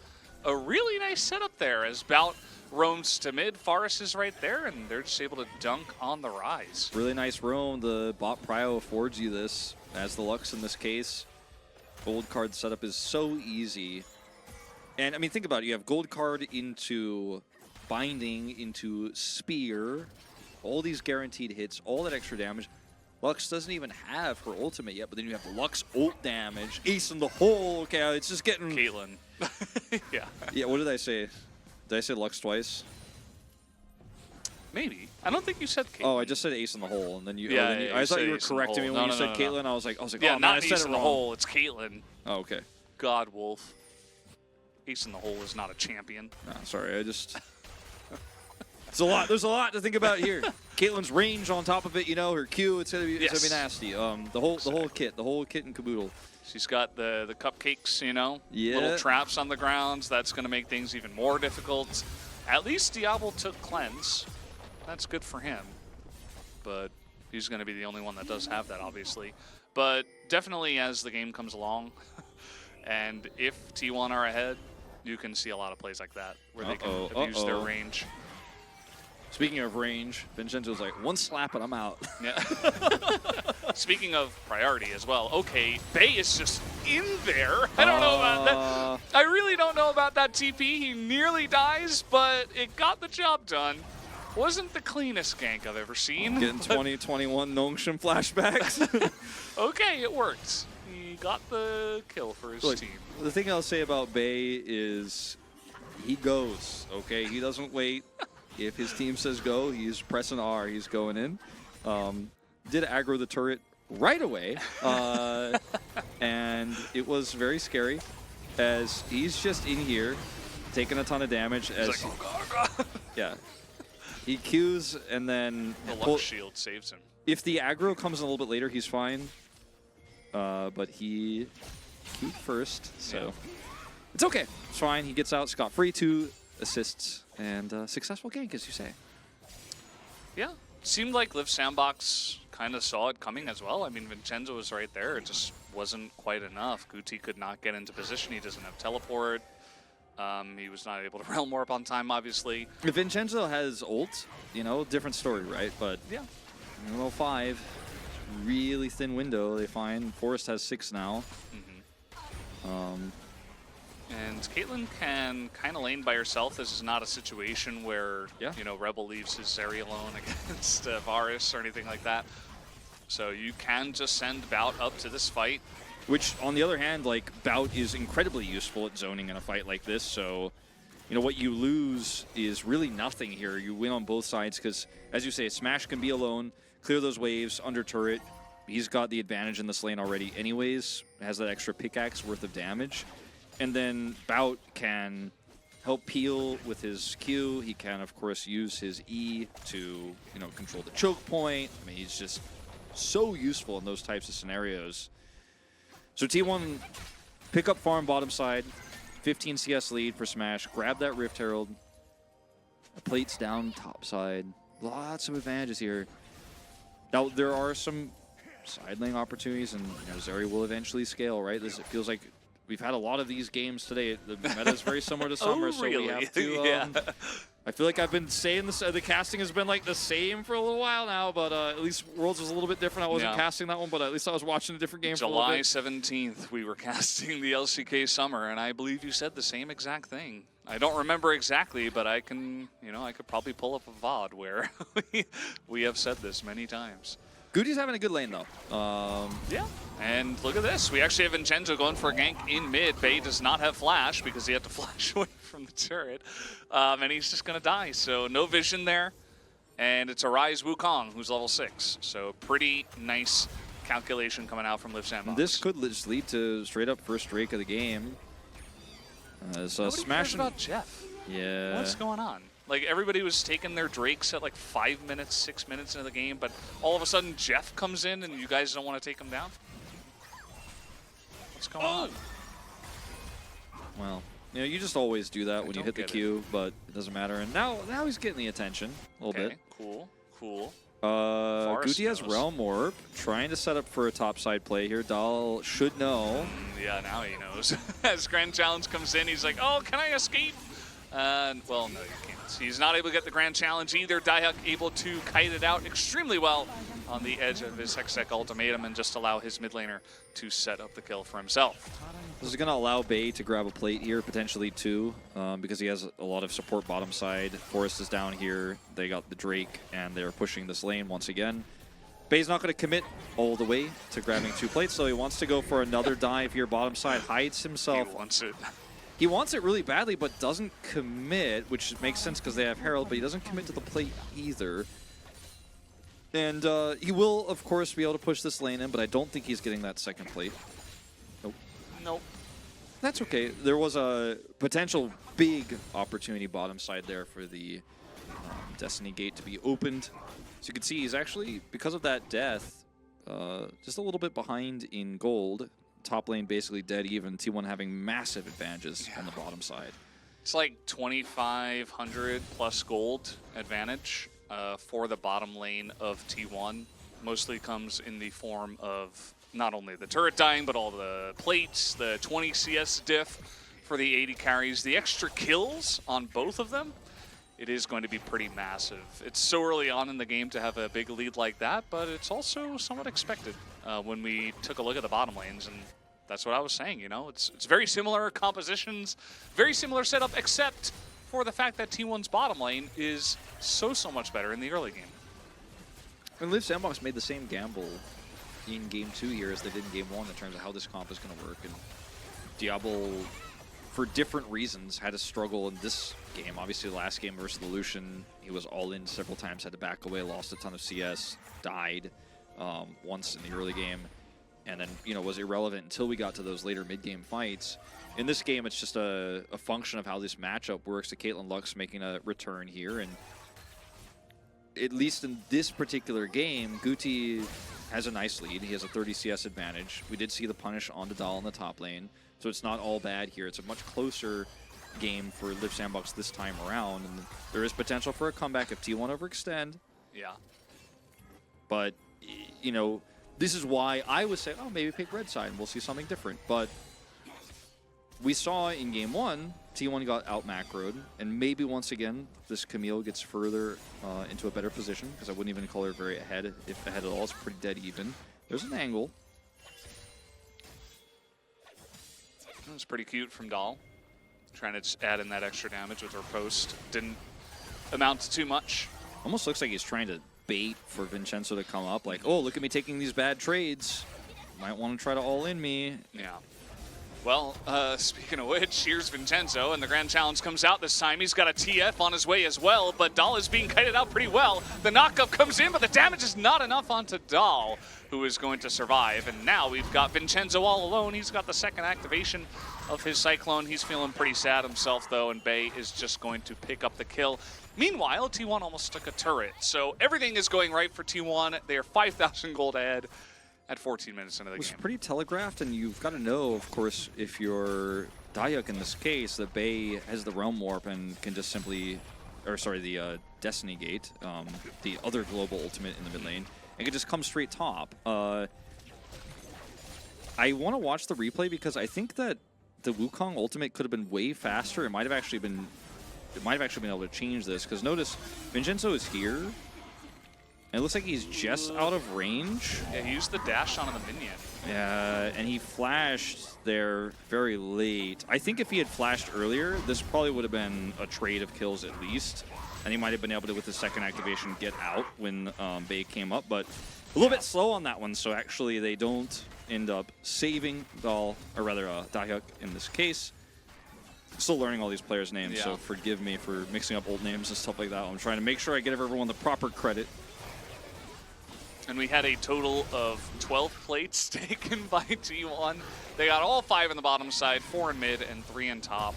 So something like 2,100 gold or even more at the end of it all, just in plates in this game. The ability to siege with this gigantic range advantage that you have is so palpable in this early game, and T1's playing it out really well. I think they knew their win condition and they are just playing into it to a big degree. As now even Forest is bullying the top laner of Live Sandbox. Well, at least Goody's doing something in the side lane because that's all they have going for them. Yeah, trying to get a pretty nice experience lead here. Bay also took Rod of Ages on Twisted Fate. Pretty viable. You know, there's a lot of different things you can go. Everfrost being the most common item previous to this patch. But Rise getting a ton of extra experience, so he will have a nice level advantage. We'll hit 16 very quick because those Realm Warps, you know, might be a game changer here, but the Sandbox needs to open up the rest of the map before we can really talk about that. Getting money, though, getting experience, getting your abilities leveled up, I mean, these are, and getting your base stats up, these are good things, obviously, for a Rise, but he needs to be able to turn these team fights sitting on just the one item right now. Yeah, side lane gets you a turret, but it's very minimal compared to what T1 is getting elsewise. Okay, Dayuk wants a little bit more of the action, gets right onto Smash. They nearly take him out, and actually Diablo is going to finish him off, as meanwhile Dallas like, wait, I thought we were winning. What is going on? He is going to get away because of those traps that were placed by Smash. And actually Vincenzo just walks right over them anyway. And he's able to get away. But nice pick off there. Dayuk decides to pull the trigger. Not something you see all the time out of Camille's that are behind. And it's going to net his team a Drake. Yeah, and we saw him pull the trigger a few times maybe we shouldn't have, or when it was doomed last game. But in this case, makes a heroic play. And Liv Sandbox will tie up the Drakes now 1-1. Watch this one again. Look at the angle here for Dayuk. Gets on top of Smash. And despite the Rift Herald gives you this certain feeling of safety where you're like, all right, they're going to have to peel back and deal with this, but don't expect the flanking Camille here. Ends up being a shutdown on the Caitlyn. Dahl gets out, luckily, due to those traps you mentioned that were set up previously. It's still very much T1's lead. Even the kills make it look like it's a closer game than it is. The Drake count makes it look like it's a closer game than it is. But T1 have this really powerful Fiora, this really powerful Caitlyn that has rapid fire cannon online here. It's Shirelius on the Lux, which is more common than you'd think, but not something we normally see in the LCK. Gonna allow this Fiora to be more potent. Forest? Question mark? Yeah, well, he does have the blue pet all leveled up, so I suppose he'll be really fast around the jungle, but that doesn't mean you just face check the enemy jungle. There's that Shirelius you were talking about. Forest nearly dies, but might be able to trade one back. Yeah, that is a massive headshot coming out from Smash, and that will be enough damage. And now Dahl is just playing that front line really well in these narrow corridors as a nice little pick goes on to Guti. Yep. Gonna just try to push down this bot wave now where they're all grouped up here. They have, between the Lux here and the Nidalee's poke, you know, for any approaching champions, so much safety, I think, to escort this in, and they're gonna try to commit 4-man to this. And here's Dayuk again. He's going to lock down the Nidalee, and you see the rest of the team is being zoned away, so Nidalee goes down, so does the Lux. And Dahl once again left here to frontline. Dayuk feels like he's trying to carry the team on his back right now, and he is doing exactly that. Bay says, yeah, I'm getting the hell out of here. Triple kill for the Zeri. Certified. Uh-oh. and like, we'll watch this again, but Bay isn't with his squad to help peel for Dayuk. If he's close enough, now it's the tricky thing about this is if he's close, if he's too close, then maybe he actually dies when the Hextech ultimatum comes through. But he is not in the position here really to help out. He's kiting away because Vincenzo is on top of him, so he can't help Forest here. And you're just too deep here as T1. I mentioned that you feel pretty good about your ability to push this turret because you have poke, you know, you do have this gold card. But not when everybody's not set up, you don't have a great wave, and you don't have enough vision knowing where the rest of Liv Sandbox is. I think they were right to think they could push that, but it needed to be a little bit slower and a little bit more careful where they had a back door. They certainly did not give themselves a back door there. They got trapped and annihilated, and Liv Sandbox taking a ton of gold onto their carry now that so desperately needs it. Yeah. And, you know, T1 desperate for a bot push. Again, reasonable idea, but it's the macro, or the lack thereof, from this team so far in these first two games that seems to be where Liv Sandbox is finding traps that they can spring. Yeah. You know, T1 were kind of given the field to do whatever they wanted for the first 15 minutes, which did make sense, but I think the second that Dayuk got one item, he identified that, like, if we sit around against this team with range advantage, we're just going to get poked out and lose. And we're going to get sieged out. They're going to take a bunch of objectives and maybe just snowball that. So Daihuck's like, yeah, I'm just going to hook shot and press my ultimate and let's see what happens. And it turns out he does a lot of damage. T1, you know, they're a challenger team. They're not really functional, like, as a squad enough to really focus down the most important member at the exact right time.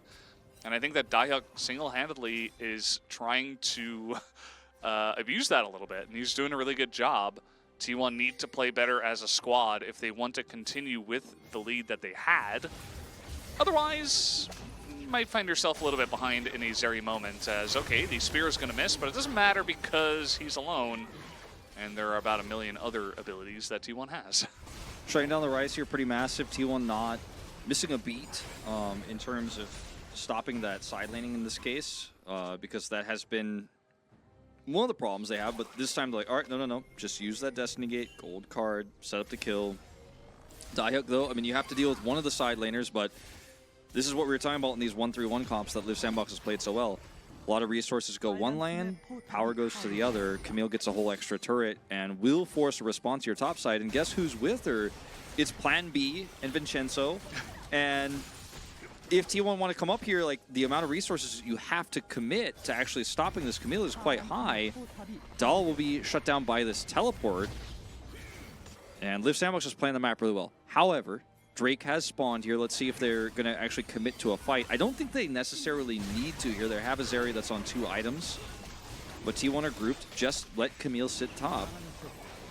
Yeah. And again, she's not alone. So, like, the rotation from T1, if they wanted to split and not actually group up on the streak, you can't really punish Daihuck here. You have to make a harder call. Are we going to kill this Camille and then get the Drake, or are we going to get the Drake and let Camille kill our inner? And that's they made the choice B and allow the Camille to grab another turret worth of gold. We'll see if she can buy that second item now. Yeah. At the end of the day, if there's going to be someone to match the Camille, it has to be the Fiora, because the TF can easily get all in a 1v1. The TF can more easily match the Rise. Like, could still get all in potentially, but Rise can get shut down a little bit easier. Doesn't quite have the mobility that a Camille has. So, Daihuck, again, I'm saying this guy's name a lot, I think for a good reason. He identifies, okay, they're not sending Fiora here. Fiora's bot. I'm just gonna push. Like, this is free unless the entire team comes here, which, as you just mentioned, they made the decision not to do that. And Rise has really good wave clear, so Daihuck can just say, "Goody, go bot." That our turret has enough health. Yep. TP over there, defend, clear the wave, and then sit down there. Then let's swap. Then you could go top here and lane against Bay, because your Rise versus a Twisted Fate, you're going to be fine. I'll deal with Fiora. She can't get that turret. We can actually threaten the inner if she leaves. Daihuck gets to keep teleport, in fact, because he walks back to bottom lane where the wave was already pushed into his open arms. So there's really good macro plays here from Liv Sandbox overall. And, you know, it's not the first time we've said that about teams today. I think the Challenger squads are really leveling up in terms of the macro play right now, which is something that, at least from what I saw myself personally and what Chronicle has told us, is not the norm. Yeah. But I'm glad to see that maybe it's becoming that. Now, this is good to see. Dahl is able to identify that Daihuck's going to the bottom side. He's able to match the Camille, and you'll note that Bay is also on the bottom side looking for a Destiny Gate down there. So they're actually looking to play towards the Fiora pretty handily here. Now, we do have Guti here as well, so this might turn into a big scrum. Daihuck already pretty low. As in comes the Realm Warp. At least the gold card is there, but Dahl is still a little bit left out to dry. He can't get out here all alone, and the entire team of Liv Sandbox was actually here. Trying to repost that gold card. Not going to be enough. Liv Sandbox win the war of attrition there. Take out Dahl. That's one side lane problem solved. Are they going Baron? No way, right? Okay, never mind. Sorry, continue. No, you scared me too, because I was like, well, yeah. He's like sprinting right there.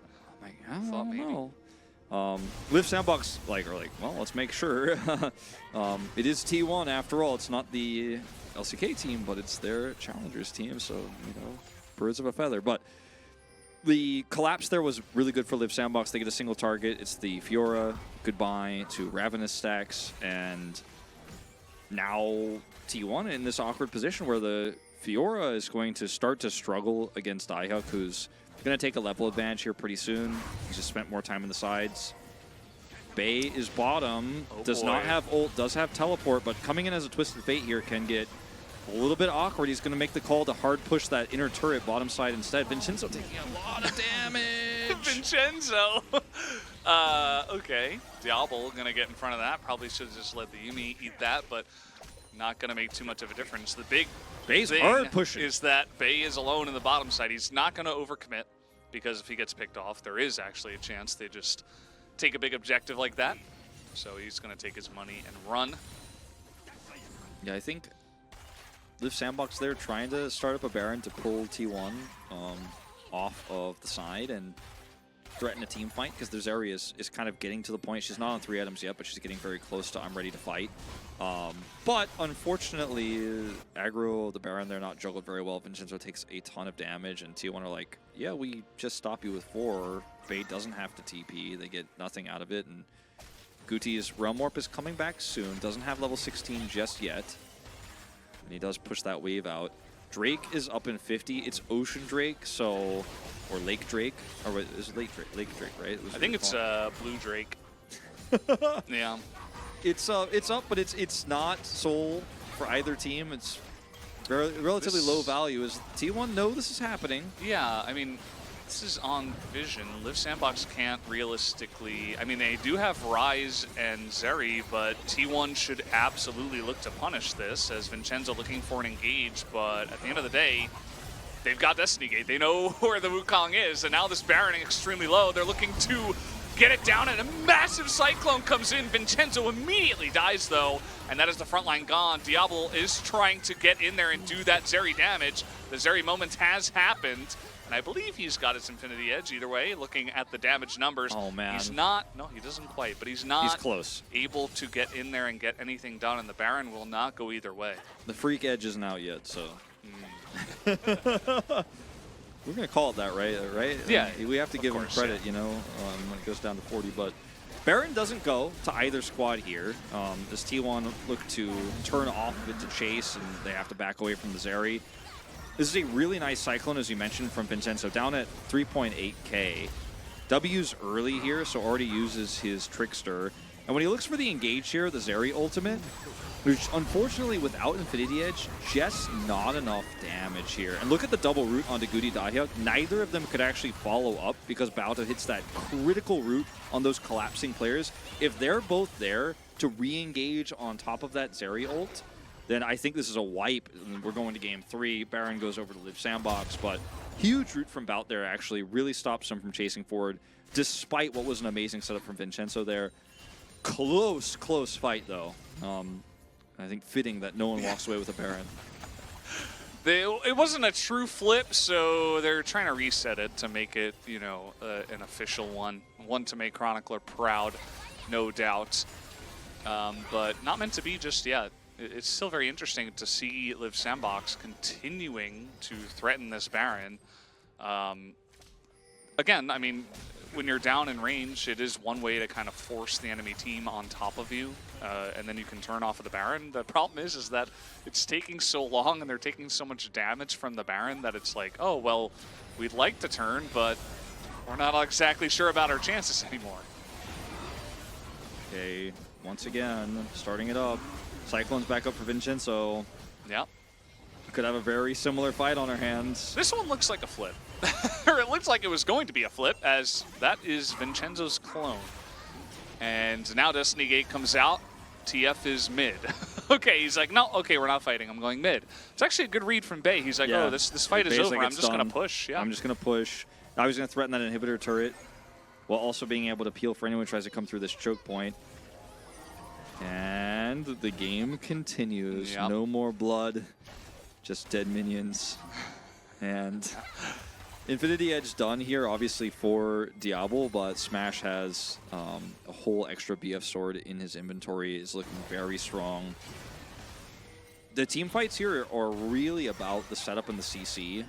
And obviously the range advantage that Smash has is pretty huge until... Okay, we're just doing this again. We're doing it again.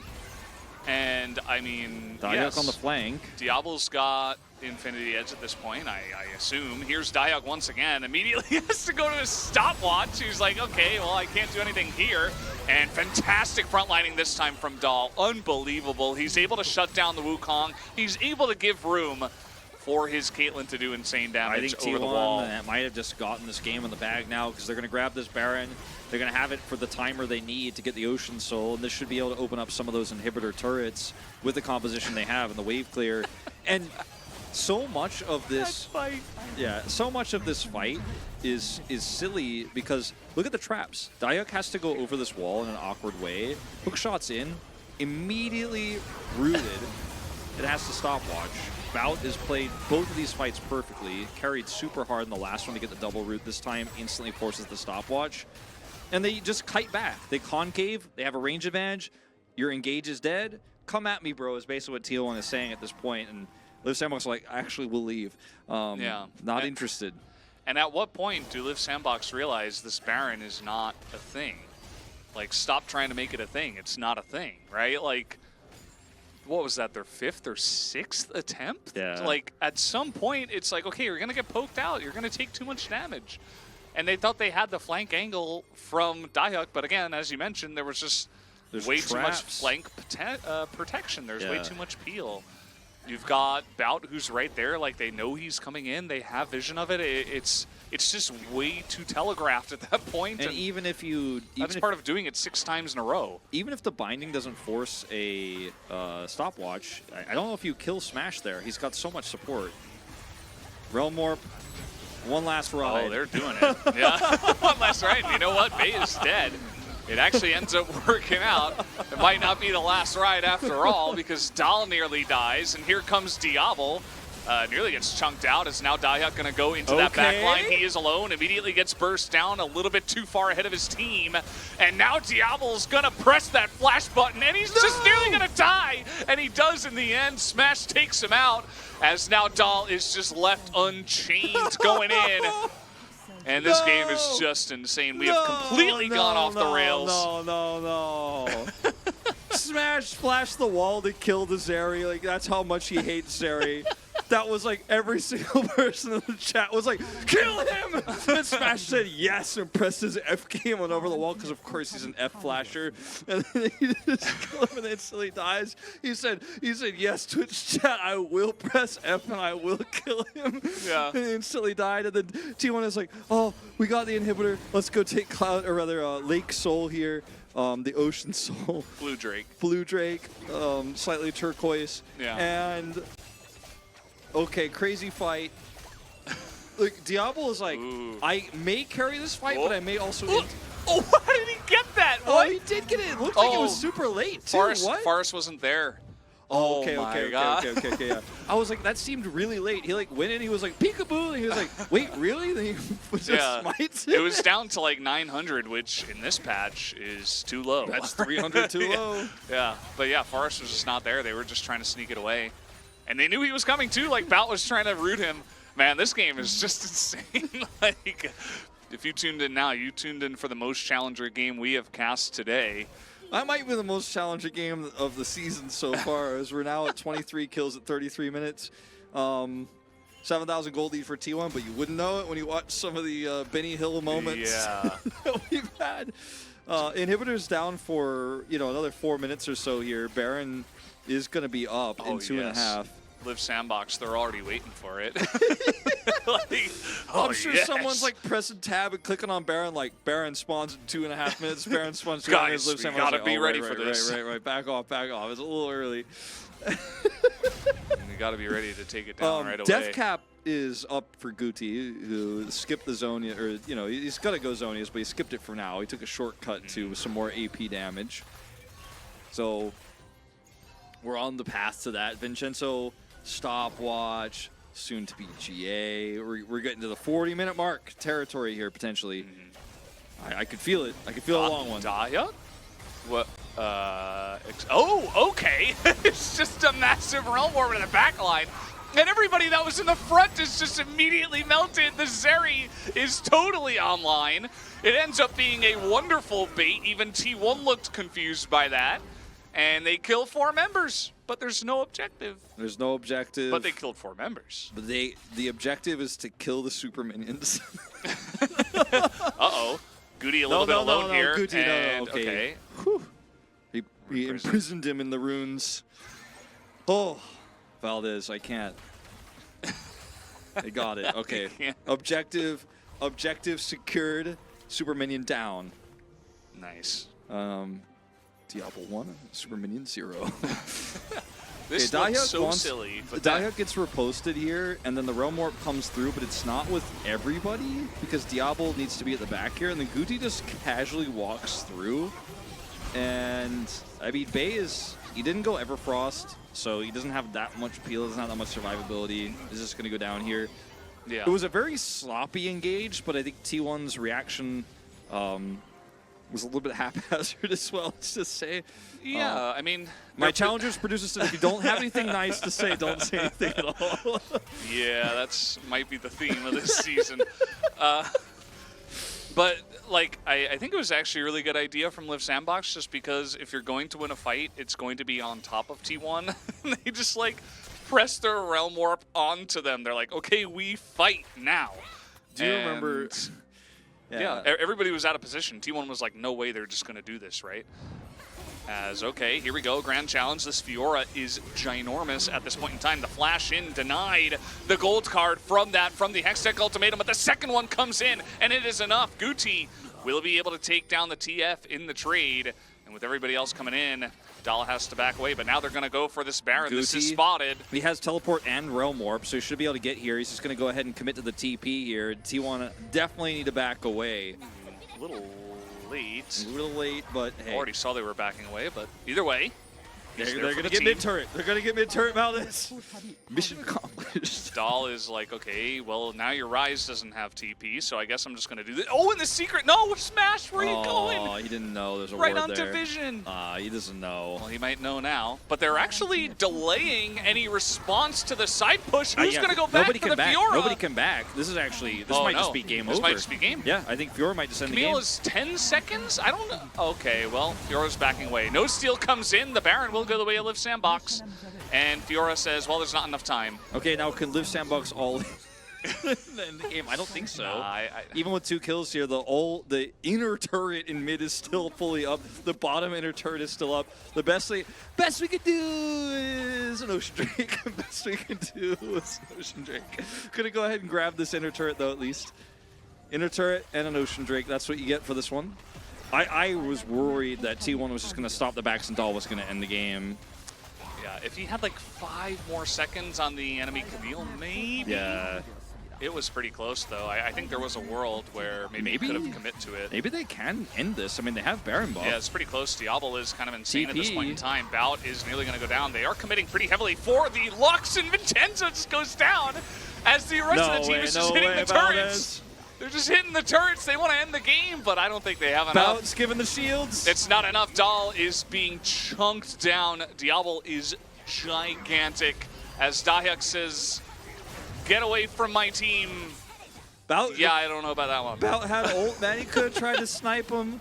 He doesn't, though, but look who's back in the bottom lane. Dahl, as you say, he's got some super minions pushing through. That mid inhibitor spawn. Oh, he hit it! Guti he was going to die to Dahl anyway, but looked I think really that cool. might be the end of it. I think that's the end of it, Valdez. It's T1's chance. Okay, but they're up defending against Baron buff minions. yeah, and they're up against someone who is stronger than Baron currently. That's Zeri. Yeah, and Vincenzo's coming up with ult here, and his smite. Oh, I don't know if he can do it alone. I think they end. Yeah, right? I don't think Diablo can do this alone. Vincenzo is available, but 1 gold card is enough. They just keep him at range, but Vincenzo goes in, and immediately the Nidalee is down. Another gold card is in. They're able to target down the turrets, and now they just have to click on the Nexus, and I think they have just done it. The damage was insane from the Zeri, but they just straight up avoid it, and they end the game. T1 just barely. Oh man, what a roller coaster. I love challengers. Yeah, I'm sold. That's it. I'll end today on a good note with the craziest game I've commentated in a very long time. Lots of back and forth. Lots to work on in terms of the macro for both of these teams. But look, I will say, the one thing I'll say about both of these teams is that they were not afraid to put it all on the line.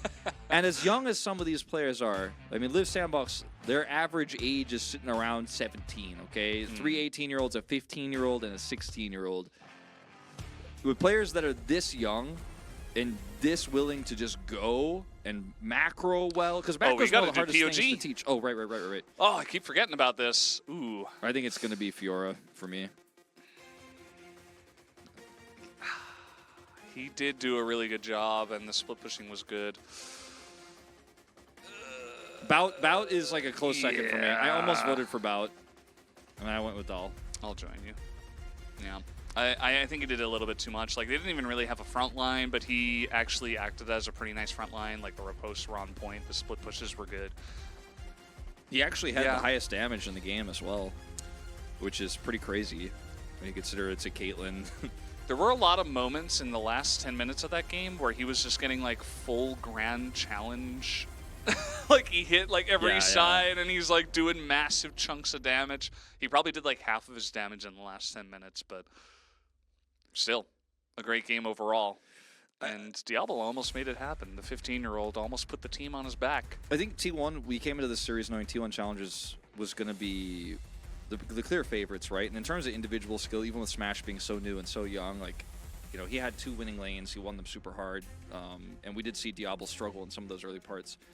I think that Live Sandbox shows a lot of promise for these players' ages, and to know macro this well and to be this fearless, these are things that you usually have to teach. Like, usually it takes years for players to learn how to macro properly, how to play around the map, also to be like Dahyuk and be willing to actually all in and go on these crazy flank angles.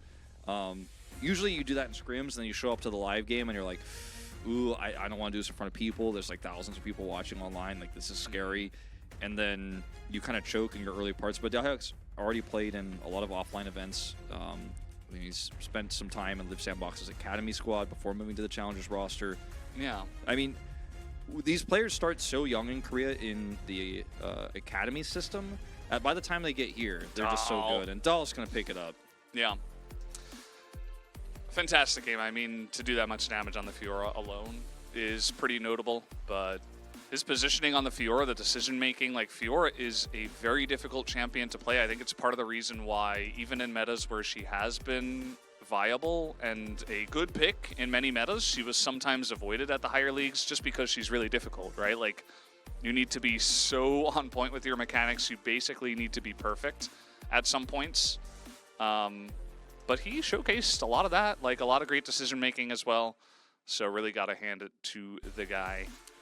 Between Live Sandbox Youth's really young players and how they almost dismantled T1 in 2 games back-to-back. Remember, in Game 1, they almost came back and won. Game 2 made it very close. It was very tough. Went from forcing Baron repeatedly to getting some really nice catches on T1, punishing their pushes.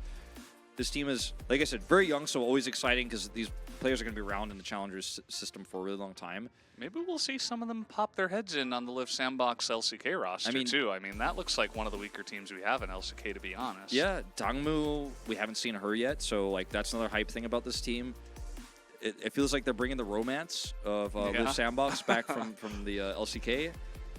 I'm kind of excited for this roster. Again, I like to talk about the losing team a lot in Challengers and, you know, basically like Tier 2 tournaments like this because there's always things to improve on. But for me, like, I'm just like, yeah, T1 was cool and they won and congratulations. However, Live Sandbox was pretty hype and I want to congratulate both teams for sure. Was not a one-sided 2-0.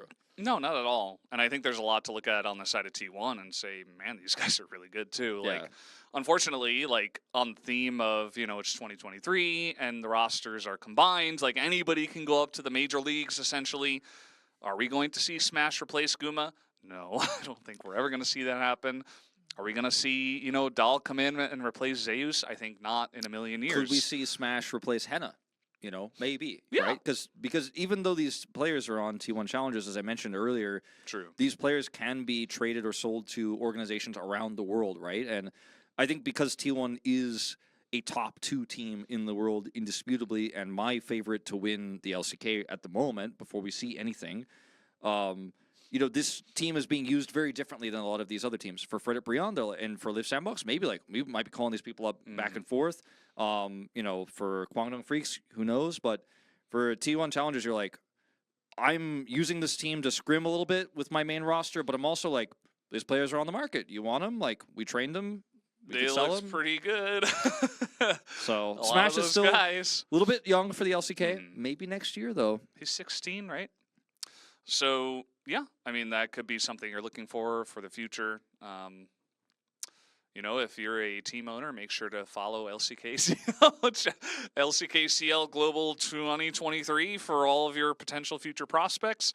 But no, like, they looked great. They looked great as a team. I think they're learning a lot, probably from the main roster as well, and only bright futures ahead for those guys. But yeah, good win. Clean 2-0, nothing to see here. Yeah. As we did have Gatoran say in the chat. Very, very true. Very challengers, very enjoyable. So I guess as the part of the show, we remind everybody that we do have a little quick interview on the Korean stream, but we don't have an official interpreter yet for the English stream, but we will potentially have one in the So, future. Wolf, why did you come out swinging for Henna? Somebody asked that? Yeah. Well, they didn't ask that. No, I like, just said it in question I form. just thought, like, let's think about one of the teams that performed weakest in LCK in summer, and then I thought, I know Henna's a controversial AD carry.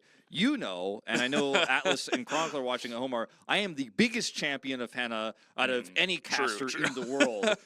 And I know that there are weaknesses to Henna, but I think he has a lot of potential. That's partially why I brought it up. Yeah, I knew when you mentioned it, I was like, so are you trolling me or did somebody actually say that? It's both. Well, you know, this is the part of the broadcast where we wait for the interview to be over and where I get to troll Wolf with the chat. So thank you, Bun Bun, for that one. Prince did go to FlyQuest. Papa Smithy sniped him. So did Vikla. Vikla gone. You and I did videos about it. Mm-hmm. We were hyping those players. I mean, those were guys that were performing in the LCK, right? So that makes a lot of sense. I think they should probably go over there and smash. Yeah, we say that a lot, don't we? Smash, yeah. Yeah. We gotta. Somebody's got to pick that player up just for the name, and then make him into an even better player than he already is. I mean, that move from him to just flash the wall to like sacrifice himself and say, "Me for Zeri, I'll take that trade every day." Like 35 minutes into the game, like who makes that decision? Only Smash. A true Zeri hater. A Gumi UC understudy. I don't know why I made that about Zeri hate for some reason, but like I could just feel the anger. Like he's like Zeri's like zipping back and forth, and he just mosquito slapped the wall. You know, he was like, "I'm so tired of this. I'm just gonna headshot him." Yeah, slap the mosquito. It was just so perfect because he was like, "Look, if I die for this, it's okay. If we're both dead, then it's okay. If I die and she's still flying around, then we might lose the game. I'm going for it." Zeri, welcome back. Yeah, Zeri is. I'm very curious to see how it's going to go in this upcoming week of LCK, because we already saw this is like the initial taste, right? We're seeing what some of the Korean teams are focusing on and what picks they're going for. It looks like we are going to have some Zeris in there. We are going to see some counter picks with the Varus, with the Lucian, with the Caitlyn. You can't ban everything. So who is going to, dip their hands into the Zeri/Sivir basket, and who's going to go for the counter picks? And it's a good moment to mention for you guys. I saw some of you guys asking. Yes, the LCK begins tomorrow. Tomorrow. At 5 p.m. That's right. We are going to have a pre-show. There will be a pre-show. Make sure you're tuning in for that as well. All four of us are going to be on the show tomorrow. It's going to be awesome. Mm-hmm. So we kind of split up on challengers the last 2 days, but we're going to be reunited as a squad tomorrow. Yeah. And so we did the first 2 days of Challenger. That was the taste, and now you get the meal of week 1 of LCK. It's going to be coming for the next 5 days. So you'll have a lot of opportunities to watch good Korean League of Legends. 2 more days of challengers after that, then 5 more days of LCK. It's and then 2 more days of challengers. Korean League of Legends for you guys at home. It doesn't end. Do follow the LCK CL Global 2023 Twitch chat, the chat that you're in right now, very likely. Or follow the channel, not the chat. You can follow the chat whenever you want, but follow the channel so you know when we're live. It's going to be every Monday at 2 p.m. KST, every Tuesday at 5 p.m. Here are our results. I thought the first series was, even though it was a 3-game series, I would argue the second series was a closer one. Yeah. I know that sounds really weird, but the first 2 games of the first series were so one-sided. We only had 1 close game, whereas in the second one we got 2. fun day of League of Legends here in Challengers, though. Yeah, I think we got a good first taste of Challengers, you know, casting on site. You and I, Wolf, definitely saw a couple of different sides of what Challengers has to offer. We do have 1 Giga Chad in the chat. Want to shout out DWG Kla, not Kia, but nice try. I was you once, you know, NA East Coast, watching all the VODs and stuff like that. And we do have the standings here as well. Yeah, it's the end of the first week of broadcasted Challengers, but every team has played after today, so you know we have a general idea. I think based on what we've seen so far, I think my top 2 teams are definitely D+ Kia and Nongshim, but I would put like T1 and Live Sandbox like as 3rd and 4th maybe. They looked really good today. We will have more League of Legends Challenger or LCK Challengers during LCK. However, not all of it will be streamed. Some of it will be co-streamed, as you can see here, by Hojin and Shy. By a couple of Korean co-streamers. So Yes. if you guys want to check out the matches with some Korean co-streamers, you can go ahead and check those out. Also going to have, you know, Nongshim versus D+ Kia, as you mentioned, the potential top 2 teams. That is not going to be co-streamed, but At least at the moment, that might change. Just stay tuned and follow the Challengers Instagram, which I don't know the URL of right now, but you could probably find it underneath the Twitch like channel LCK down here. Challengers, Yeah, I think it's something like that. I think it's literally underneath the Twitch page if you find the Instagram links there. Scroll down. Yeah, because that's where you're going to get the official news on who's co-streaming what and what's being broadcast. But what we will be casting in English next week is here on your screens. Yeah, you and I, Wolf, are going to be handling Monday, which is going to be very fun. Going to be a very long day, but we'll make it through it. Tuesday has some really hype matches. I think that D+ probably going to stomp that first one, but T1 versus Nongshim, a very close one. And then, as we were saying, the meat of the week is going to be Wednesday through Sunday in the LCK. Some really big matches here. Yeah, some new logos, new DRX color, D+ Kia swapping branding. And look, first day, obviously Wednesday is pretty hype. Saturday has DRX versus Gen.G, but we talked about a little bit in the pause. Kwangdong versus Hanwha Life Esports, one of my big matches of the week, because I think both Hanwha may be weaker than their roster suggests, and Kwangdong may be stronger than their roster suggests, I think, at first glance. So I think that one's going to be, on paper, in my mind, a very exciting one, more than it looks. Yeah, it's definitely going to be a big matchup. I think that every day has something to offer. Certainly, Wednesday is going to be really hyped because, you know, it's the first day of LCK for 2023. Keep in mind that Saturday is always going to have, like, match of the weeks, so you always want to make sure you're tuning in for Saturday, Korea time, of course. And also another thing to mention is that the weekends will be 2 hours earlier than normal, so if you are one of those NA East Coasters who has a rough time watching, you could potentially catch, you know, the first match. It will be a couple hours earlier, so maybe it's 3 a.m. instead of 5 a.m. You know. Yeah, check out the schedule. It's if you go to Leaguepedia, you can put the LCK schedule in your Google Calendar, as I have, so then you always know who's playing on which day at what time in your own time zone. So check out that Google document or Google Calendar file on Leaguepedia. I think that's it for us for today. Yeah, I guess we're just about ready to go. Not quite, but we're almost there. But yeah, it's been a really fun first day. I really like the vibe of Challengers, getting to interact with you guys on the chat as well, is always very enjoyable. Not something we get to do at the LCK, unfortunately. But the future is now. And I think for a little bit of a slightly smaller stream we got over here in Challengers for now. Who knows? Maybe if Wolf keeps shouting out the stream, maybe we'll get to LCK level. Yeah.